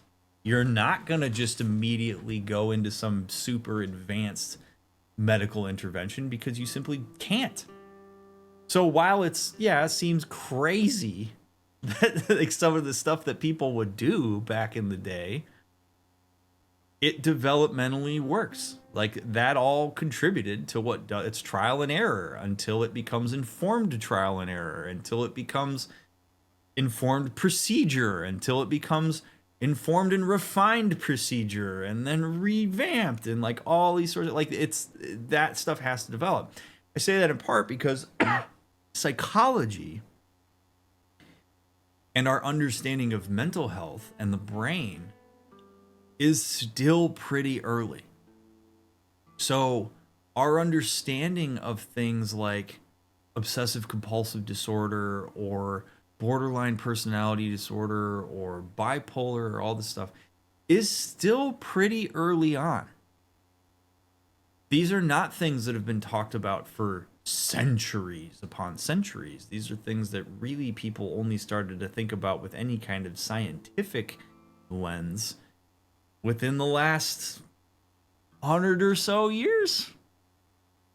So this is going to continue, like our understanding just of the brain and of certain mental issues that people can come across is going to be refined over time. And sometimes when people get frustrated with like therapists or with figuring out how to navigate what ails them mentally, some of it unfortunately is because we're just not as sophisticated. We just don't have a way of understanding the brain yet in the way that we may understand some of the other less complex organs that drive our human body ecosystem. So I always find these types of things fascinating because we use hindsight all the time to like judge things that happened earlier on. And while it's okay to say that it's absurd now, it is really important to understand history for no other reason than to understand what currently exists in context. Of we know not to bloodlet now because there were a lot of years of it not working when people tried it, and then they were like, maybe we shouldn't do that. Maybe we should, when somebody has got an infection, maybe we should find other ways to intervene that work better. And what is this person and this person and that person and this and whatever? What have they said about this? And then you start to piece it together and refine it. It's very cool the way that happens over time. So basically, if we introduced mental health at the time, it'd be the same as someone introducing snake oil. No. So not quite. Like the way that you would look at this is if there's a person who, like snake oil would be something that a person might say is going to help cure your mental anguish. So if somebody's like, man, are you sad all the time? Try this tonic. This will make you feel better. And it's just like molasses and peanut oil. And like a person took it and they liked it, and then they, for whatever reason, weren't sad anymore, and they're like, here, I'll sell. Like, I mean, you get grifters within the early stages of development as well, but still there can even be utility to that. So it's more like the interventions themselves. Like, yes, snake oil, it was something that grifters may have used back in, I don't know the whole history with snake oil, but like there were things and tonics and stuff that people came up with, some of them believing that they were legitimate interventions, some of them that were a grift. That's also where regulations around things like that is very important, because that stuff still exists today. It's just packaged differently and in a way that can appear to be more legitimate. Like, for example, if you see something on TV that's advertised as like a supplement or whatever, and then it says these statements have not been evaluated by the FDA, that means that there's not really any oversight or regulation on the claims that that they're making. Like that these are not things that are seen in a legitimized way that other types of drugs may be. So it's just those types of things can contribute to a body of skepticism around the stuff that actually is regulated. So I'm not going to go down that wormhole, but development exists in so many spaces here, and I really love it.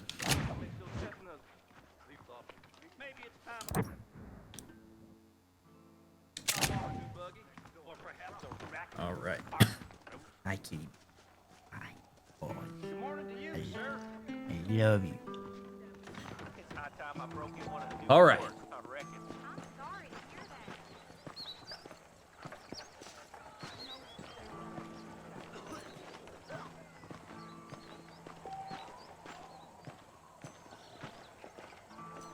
Well, thanks for driving me.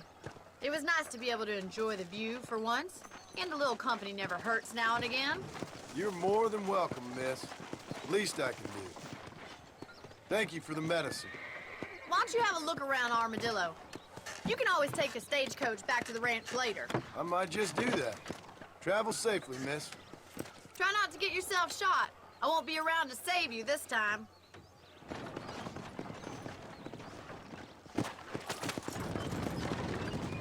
Unless you want to start working for Pepper Guts, you'll keep Johns as far as... Want to leave Armadillo? There are usually stagecoaches loading and unloading right behind the freight station.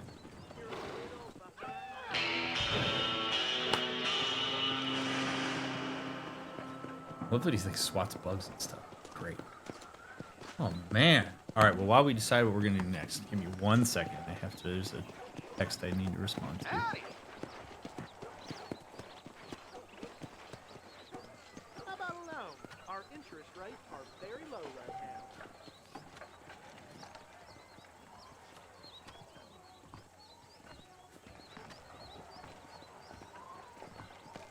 Do you ever wonder how great it must have been out on that counterfeiter last week? Woo! It was frightening.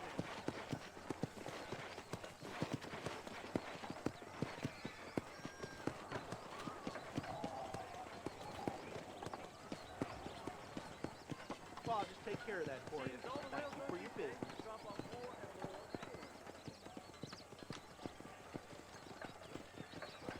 Howdy, sir.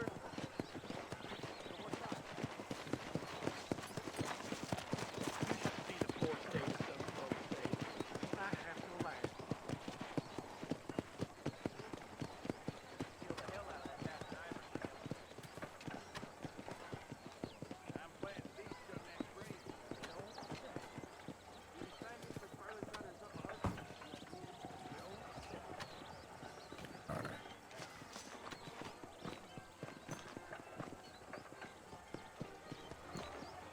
So, what I want to do Nobody wants to carry around gold and silver. something that surprised me from the Red Dead Redemption 2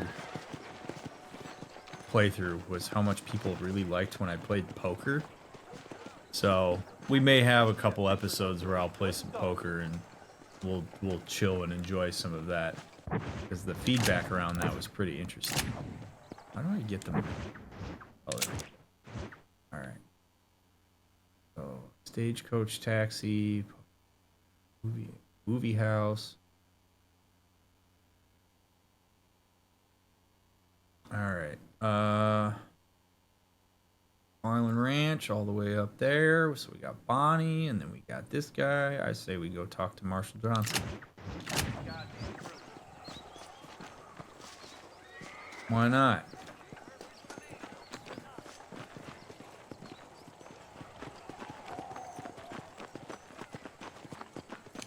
See what's going on around the town of Armadillo. Hi. Back over to the big.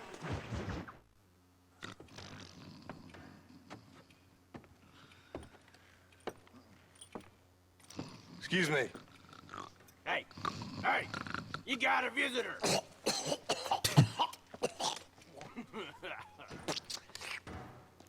Oh boy. Shut up, you! And what you want? My name's John Marston. You wanted to speak to me. I did? Apparently so. Why? I guess because we're both in the business of the law.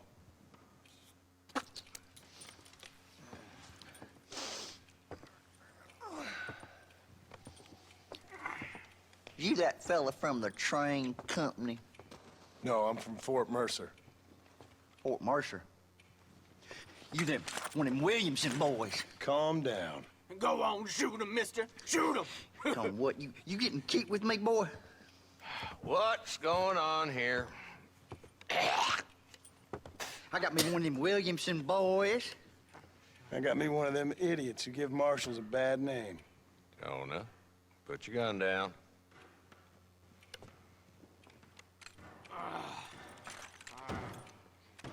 You must be the man from Blackwater. Yes, sir. Listen, that dog ain't too bright, but he seems loyal. Jonah, get out of here for a minute. Yes, sir, Mr. Johnson, sir. And you. Oh, I done seen enough of your hide around here, friend. I think there's some school children down the way you can go and frighten. Oh, hardy fucking har. Dickhead. What are you doing here, Mr. Marston? Apart from frightening my deputies. I'm here to capture or kill Bill Williamson.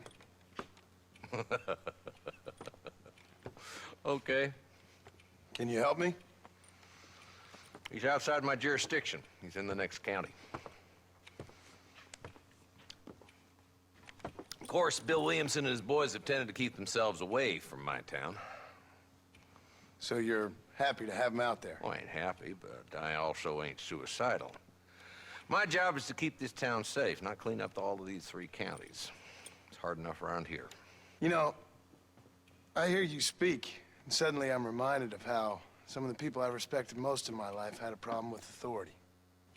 What's wrong with you? Well, I'm sure you and your fine friends have enjoyed spending your time running around pursuing noble causes. My cause is to keep this town from turning into a living hell for the folks who live here. Whole world has problems, mister, and I'm here doing what I can.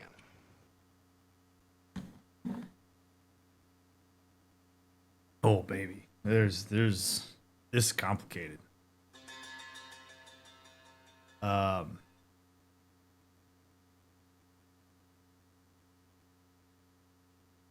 Without having more context, on the surface, I'm going to give him a lot of credit.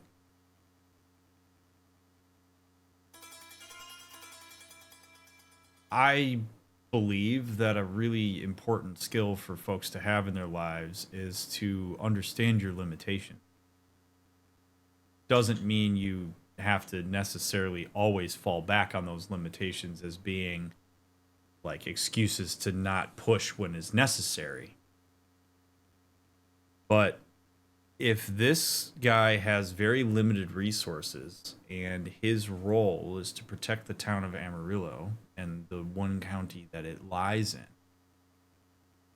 and people come in asking for big favors that he knows he doesn't have the resources to meet, I respect him for setting the boundary.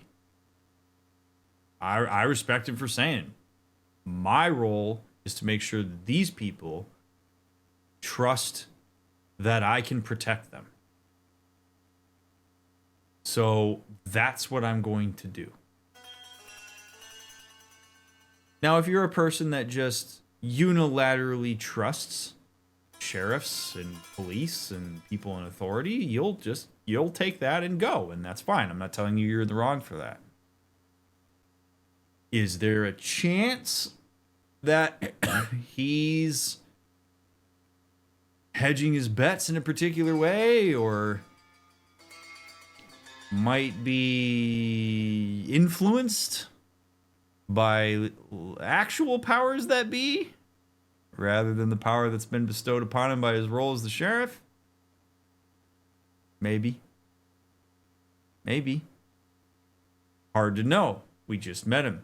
So what do you engage with? You've met a sheriff. You engage you like anybody else, like John, are going to engage with him based on your past experiences with people in positions of authority. You're going to either show up to this interaction and go, I trust what the sheriff is saying right now. I respect those boundaries. I think that's great. Of course, he's doing the best he can. Fantastic. Or you're going to take John's point of view, which is this bastard's probably being super lazy and not helpful at all, and he's not to be trusted any farther than I can throw him. Or maybe you're somewhere in between. But this is where context is going to be really important, and maybe hearing more information about this and looking for patterns and where the sheriff does and doesn't intervene. I would be curious to know if he is somebody who is invested in keeping the town safe, why he has a deputy who is immediately willing to pull a gun out on somebody who walks into the police station saying that he's got helpful information, who he suspects is part of a gang and doesn't even know for sure. Is it because nobody else wants this job? Is it because you need to have incompetent people around you in order to get away with what you're getting away with? Right? There's a lot of complicated stuff happening here, which I think is really neat, because we don't necessarily know where the truth is yet. I tend to go in a direction of believing people at their word until they show otherwise, but it's not always safe to do that. Anyway, I think it's kind of neat. Why? What's happening? Right now, I got the railway, the people who pay my salary, trying to get me to turn a blind eye to them burning down settlements up there. I got a bunch of cattle rustlers out near Box Canyon needs shutting down. Not forgetting the gang that keeps murdering homesteaders out in the back country. And I got a bunch of hoods over in the saloon, drunk, threatening to shoot up the whole town. That's all I got today. But it's early yet. Give me a couple more days. There'll be more. Damn. All right, tell you what.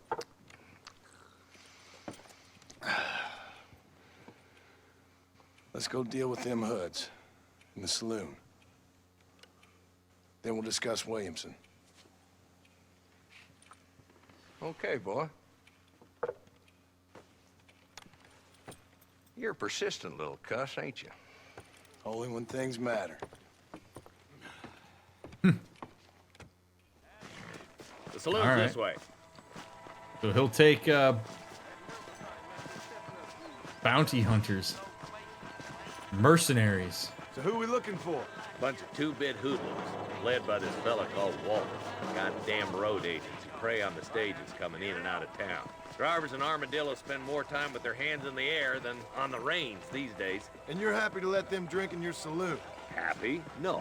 But the way I figure it, better they're carousing in there than out robbing decent folk. That's an interesting approach to law enforcement. I do what I can, Mr. Marston. We ain't the government. I also respect that. Again, insofar as we have very little knowledge here. You got to know what you're working with in order to intervene appropriately. That applies for my job. It also applies for, responders and enforcement. This guy knows that if he can control, if these people are going to be pests that he doesn't have the ability to eliminate entirely, he knows that he can control where they're at. If I can keep them in a spot where they're less likely to rile things up, and people can reasonably expect that if they act in an unsavory way, it fits, then I would much rather intervene by not really intervening and letting them stay there than pushing them out of there and then seeing what happens and creating a chaotic environment. So that's pretty astute. Works the same way as a therapist. In order to intervene effectively, you have to have a comprehensive understanding of what you're actually intervening with rather than making assumptions about it. If I start throwing interventions at people without doing any kind of assessment or listening or any of that, I'm going to miss the mark more likely than not. The same thing here. If he just shoots from the hip, he just kind of makes a call based on what a generalized understanding of what you should do is, he may miss the mark. Whereas if he's keeping the peace by holding the riffraff in a particular type of space, it works.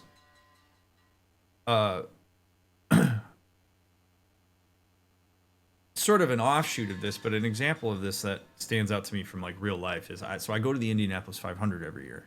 I have ever since I was a kid. I've been going since I was 5 years old. So this would be my guess this year would be my 30th year.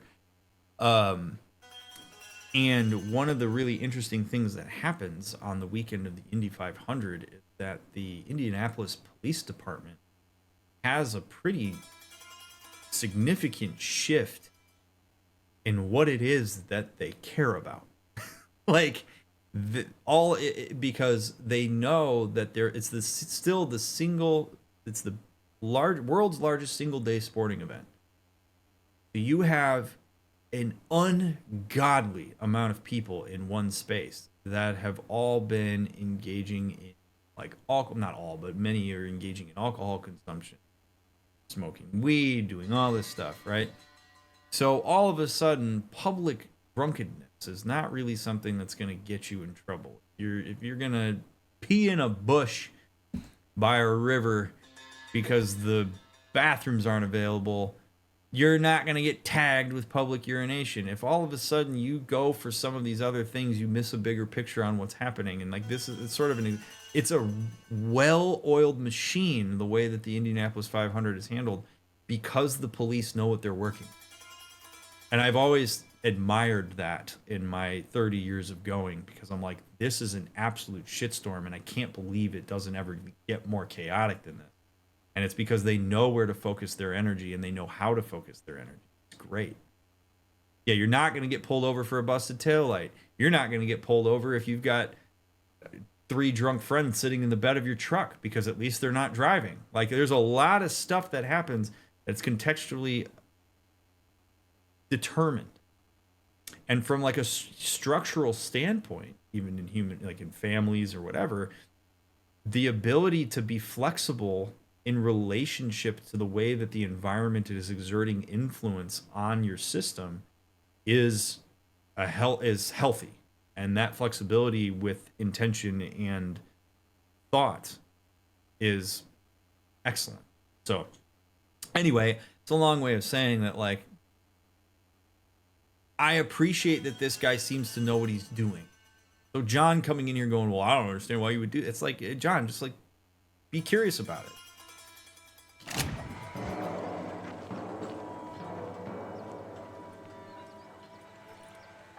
There's the dumb rat bastard now. Let's follow him.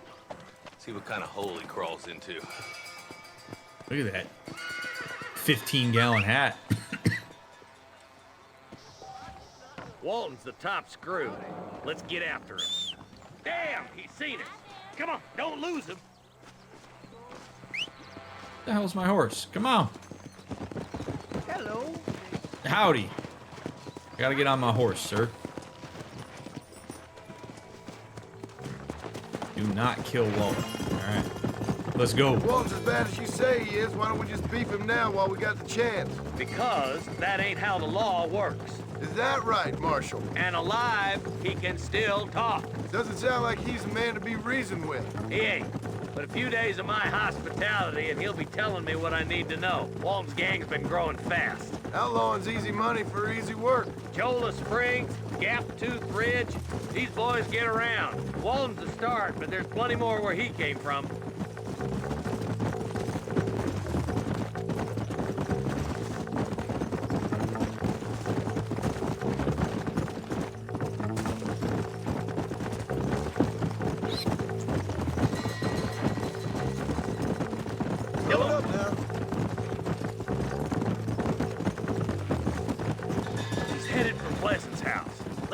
So we can get a better look.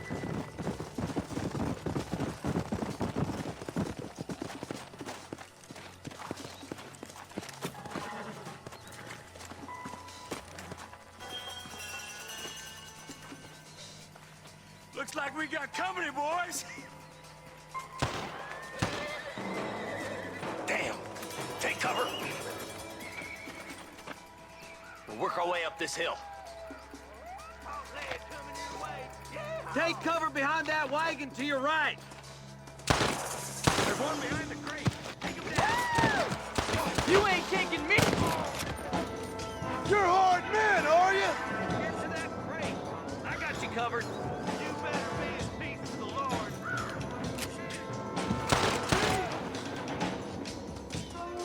Watch out for that bastard.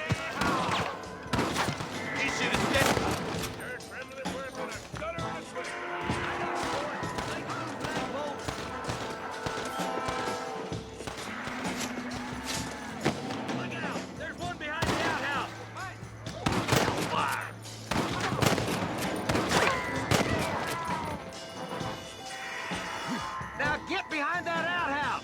Ain't sure we seen the last of them. Who do you think you are? I am. There's no coward here trying to keep up on us, boys. Follow me. This way.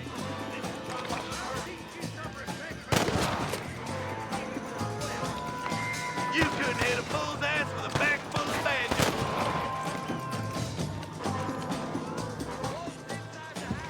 Take him alive if you can.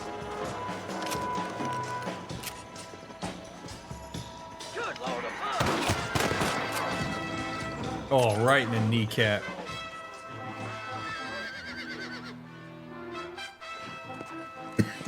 Not a bad shot, Mr. Marston. Why don't you check in with me next time you're in town? I don't want to be no policeman, Marshal. Nor did I, my friend. I can promise you that. I'll see you soon, Mr. Marston. Yeah. Crystal, thank you very much for the Prime sub.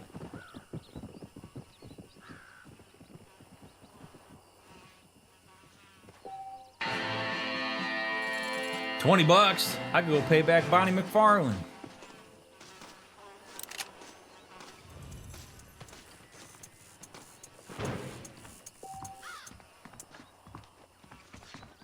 This looks like the house me and Uncle built.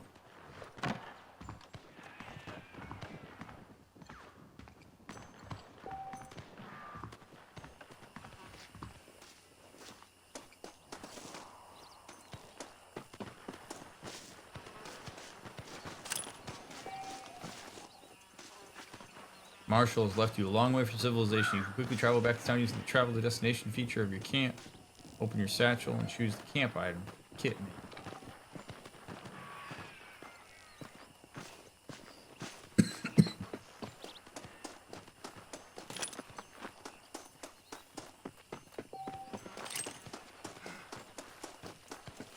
What the hell's going on over here? We'll take a little gander here.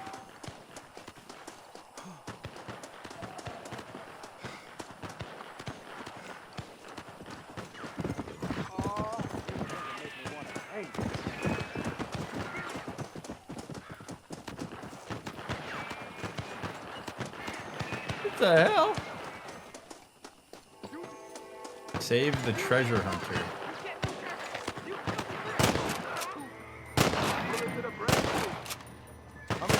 What? I shot that guy in the face. How is he not dead?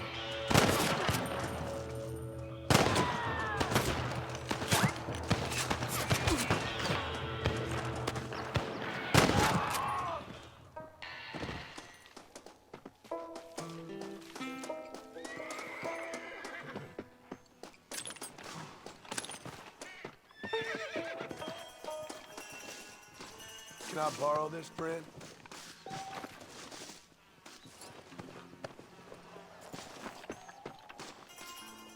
Howdy. There's much treasure here. You want map? I retire. Here, take map. You earn it. Thanks, mister. I could use a little luck. Treasure map.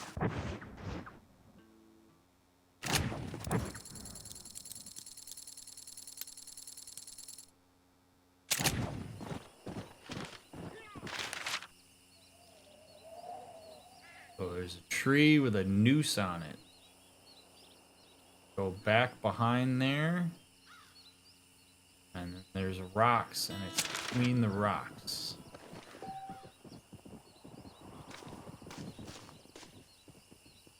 Is that anywhere near here?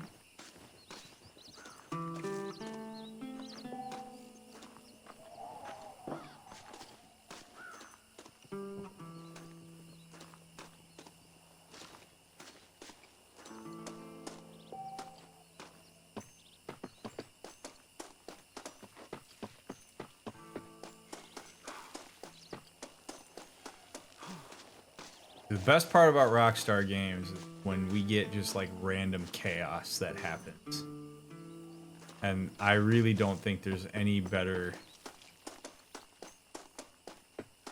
like companies games to play than for that. So I'm excited for some of the random shit that's gonna happen here.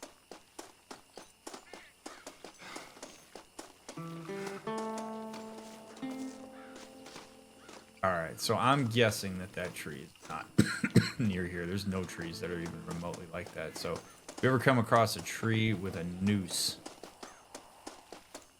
we'll take note.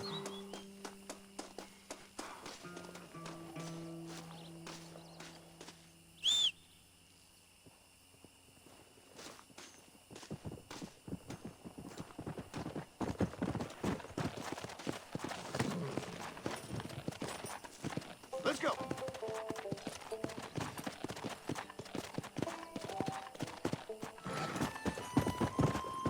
Begun earning loyalty with your mount. Alright, cool. Let's get back to Armadillo.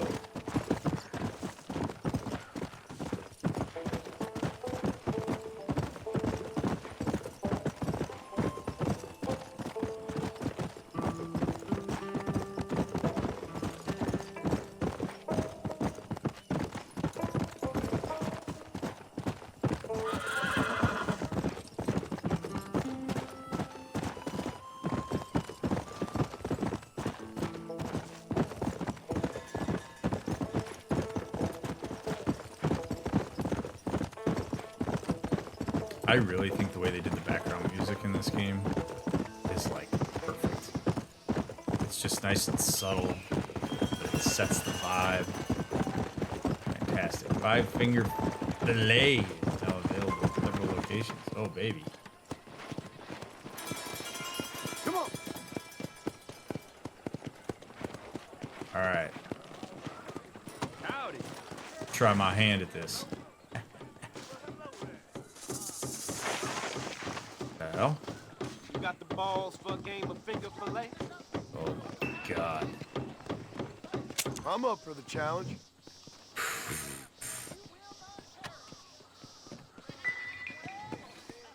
Oh boy. Alright, here we go. How much you gonna put down? What you gonna put down? I'll put $7. Or you can only go up to 5. I'll put $5 down. Let's Try put and keep money an on eyeball on my blade.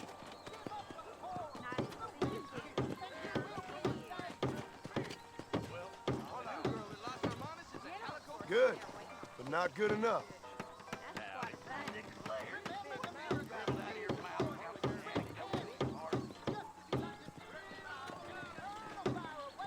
Great. Watch this.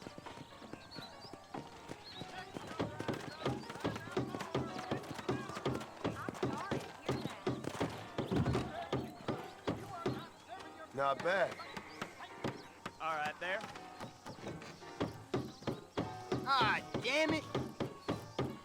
No! You got lucky. That's right. Give me your $5. Who else wants to try? What a wild, wild game to play. There ain't no point in proceeding if you're not going to wager. Go 5 How more. about this for Saul Bundy. What you got?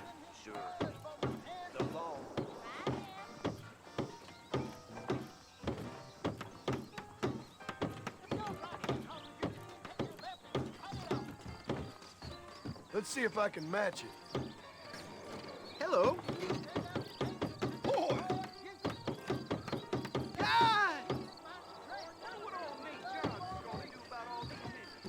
I once saw a man cut his own pecker off trying a variation on this amusement. God.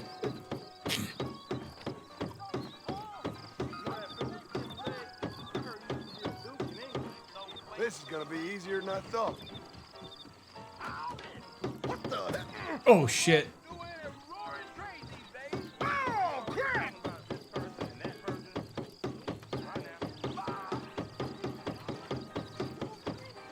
And there it is, mister. Come Still on, beat you him, bunch of even though girls. I hit my Who's finger. next? Would you play this IRL for big money? Absolutely not. You think you can win? What's your wager? Damn it. Now I gotta deal with infection on my middle finger. That's alright, we made some money.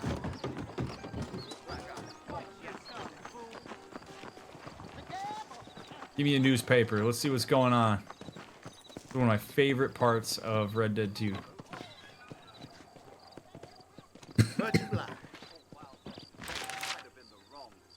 All right, the Blackwater Ledger. Williamson Gang Reign of Terror.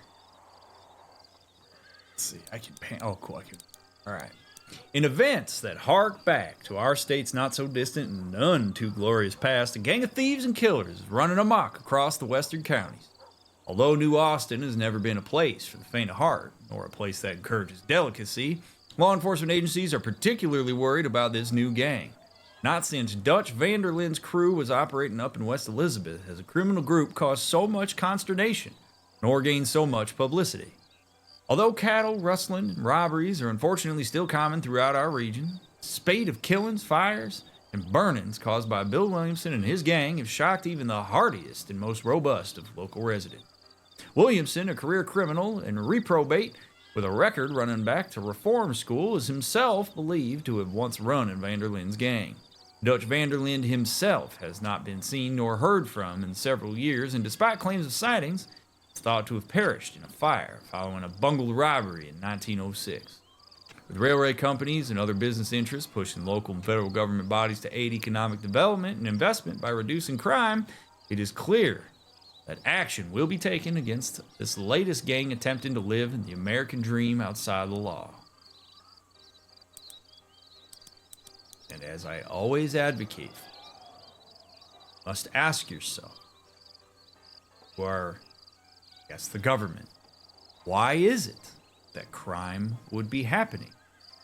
Oftentimes, it is because people don't have the types of resources that they need. People genuinely feel taken care of and safe, often contributes to a lessening in crime. Granted, crime still happens amongst people who have resources and all that stuff, but if you look at the general patterning and reasoning around crime, addressing crime often is less about just punishing people for doing crime, much as it is creating an environment where crime is not something that meets needs as well as other ways of engaging. All right, what do we got here? All you need is a few firm strokes on the stop and stubble, or trouble will be held at bay.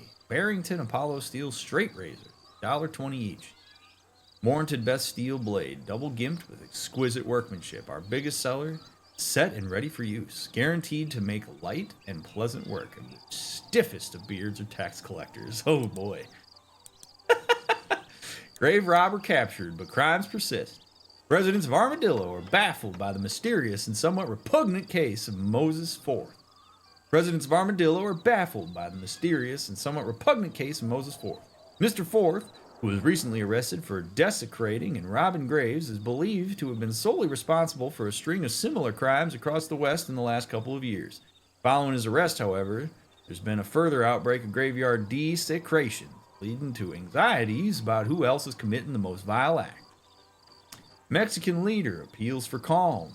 Mexican President General Ignacio Sanchez, who seized power last year in a bloody coup in which he killed his own brother, has appealed for calm in the tempestuous country. Oh God, they can use some great words.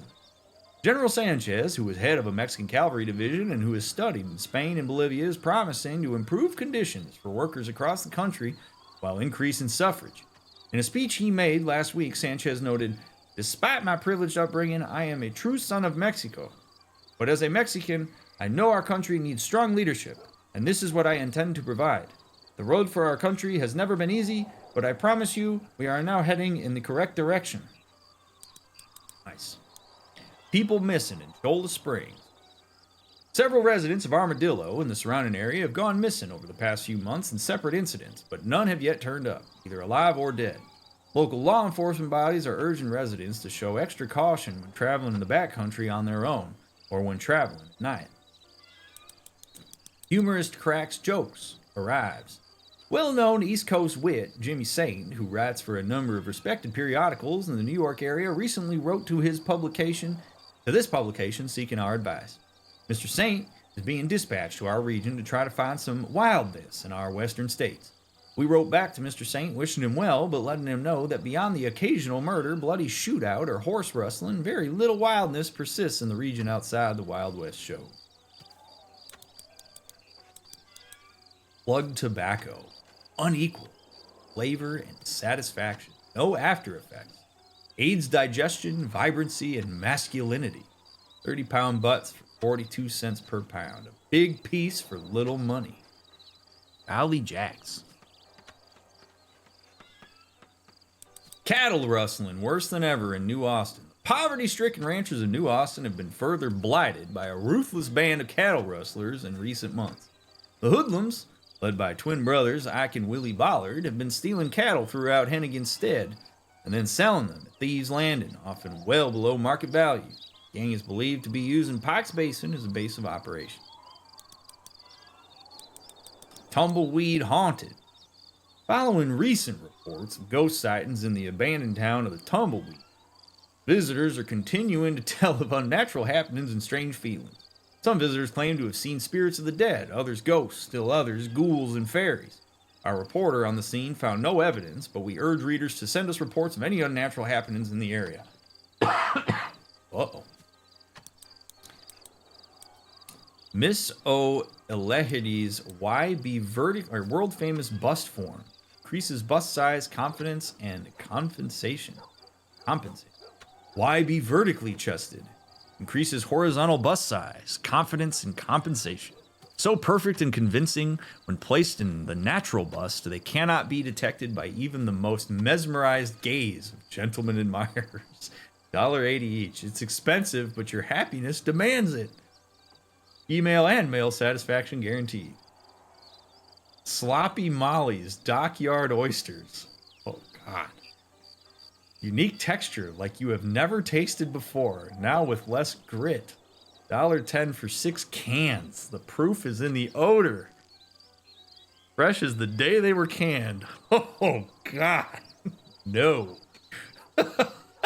Miss me with that. I don't even like fresh oysters. No more rubbing or patting. A wonderful gift for the wife. Great Mandarin washing machine. No woman is complete without one. Oh, boy. Don't wear your fingers out on a washboard. Washes 10 to 20 shirts with ease. Simply turn the handle for 20 minutes. Even the most docile housemaid can do it. The most sanitary way to clean clothes. Super ball-bearing hand cylinder washing machine. Perfect for boarding houses or parochial schools. Boy. Tobacco fights tuberculosis. I'm sure it does. Everywhere that fresh air abounds, man knows nothing of coughs, cold or lung inflammations. However, as man creates cities and is herded into factories, sweatshops, mines, and mills, those soggy and unhygienic atmospheres spread the most deadly of pulmonary diseases, tuberculosis. Dr. Charles L. Heldon says workers can disinfect themselves and protect against disease through regular smoking in the workplace. Yeah. Remember what I said earlier. Wonder tonic from the East. Doctors worried about future. Users of a new medicinal tonic that is being sold in areas of New Austin have reported remarkable results. A one-legged woman in plain view grew back her missing limb, and an elderly man close to death got up and ran to the nearest brothel with the resumed vigor of a 14-year-old boy.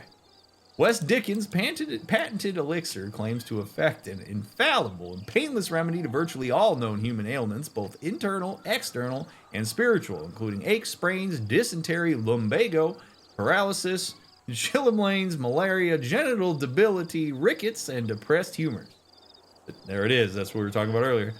The tonic, which is the result of years of research combining ancient wisdom from the East and scientific investigations from universities across the land, is being hailed by its distributor as the greatest medical discovery of our time. Yes. All right, let's see if we can get in on some of that. An orgy of telephones. Most miracles are spread quietly. Goat grows. However, telephone is grown like a common garden weed. There are now 10 million telephones in the world. This novel vocal specter has a certain haunting charm. As telephone girls work day and night asking, "What number, please?" What man hasn't imagined the dalliances, exquisite fairies that bless the most romantic of the commercial senses?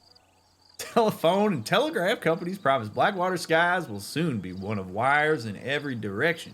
Truly a crystal clear and sullied future at the same time.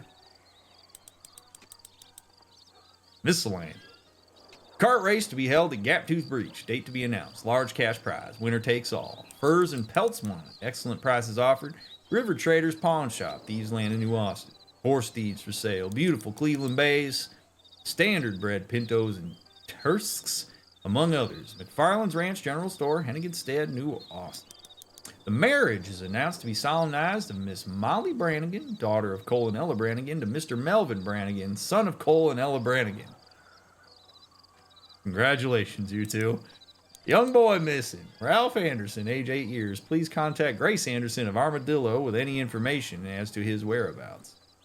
Animal bait for sale. Attracts all prey, big and small. Manzanita, trading post, All Trees, West Elizabeth. Beds available at Ridgewood Farm, Cholla Springs. Very reasonable prices. Old ways is the best ways.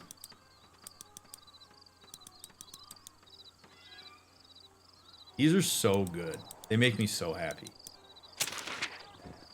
New neighbors, newspapers bought detail various goings on in the world, including some of your own. In order to read your newspaper, choose a newspaper item from the dispatcher.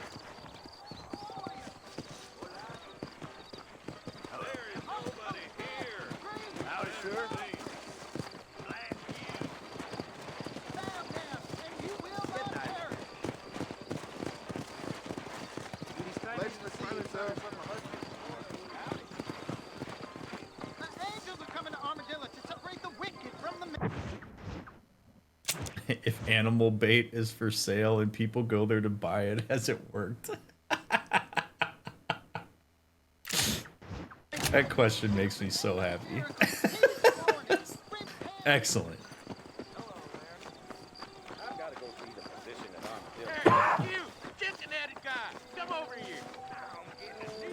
You talking to me, brother?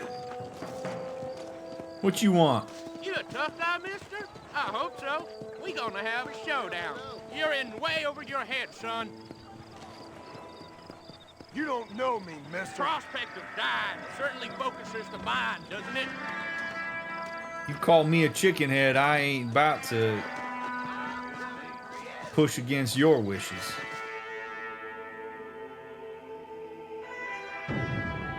Tobias Weldon. Oh man, everybody watching? You accepted a duel.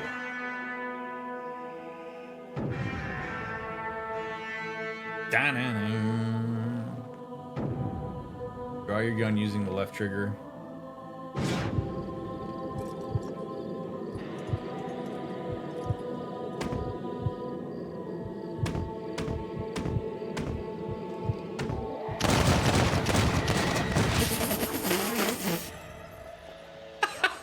Wrecked.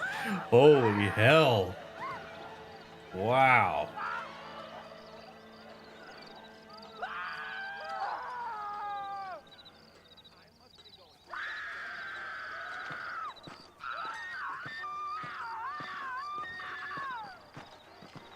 Howdy. Watch out for that bump in the road, sir. God damn. That dude got leveled. I mean, hey, he called me a chicken head, all right?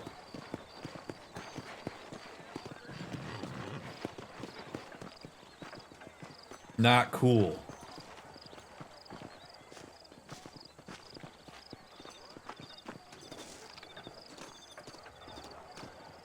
Certainly did not appreciate it. Let's what the general store's got. What can I do for you today? If they wouldn't arrest me for it, I'd torch that train station. What's up, man? Hello there. My products are of the finest quality, sir. I bet they are. Revivalist. Shows all nearby herbs on the map for 20 minutes. That John Marston used Makes to be you a lucky, killer which for the increases Jews, the you items know? and money you loot by 20%. Well, that seems like it would pay off nicely. A fine choice. Just show me what you got. That's good, thank you. All the best. Much obliged, sir. while I did all that killing so I could get me a rabbit's foot.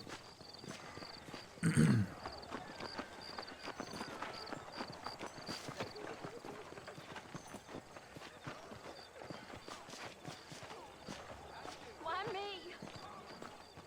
All right. Well, my friends, we will see what the sheriff is up to in part 2. I hope you enjoyed this episode. This is a key moment in these playthroughs. There is always a relatively substantial drop-off from part 1 to part 2. I hope you stick around for the rest of this playthrough.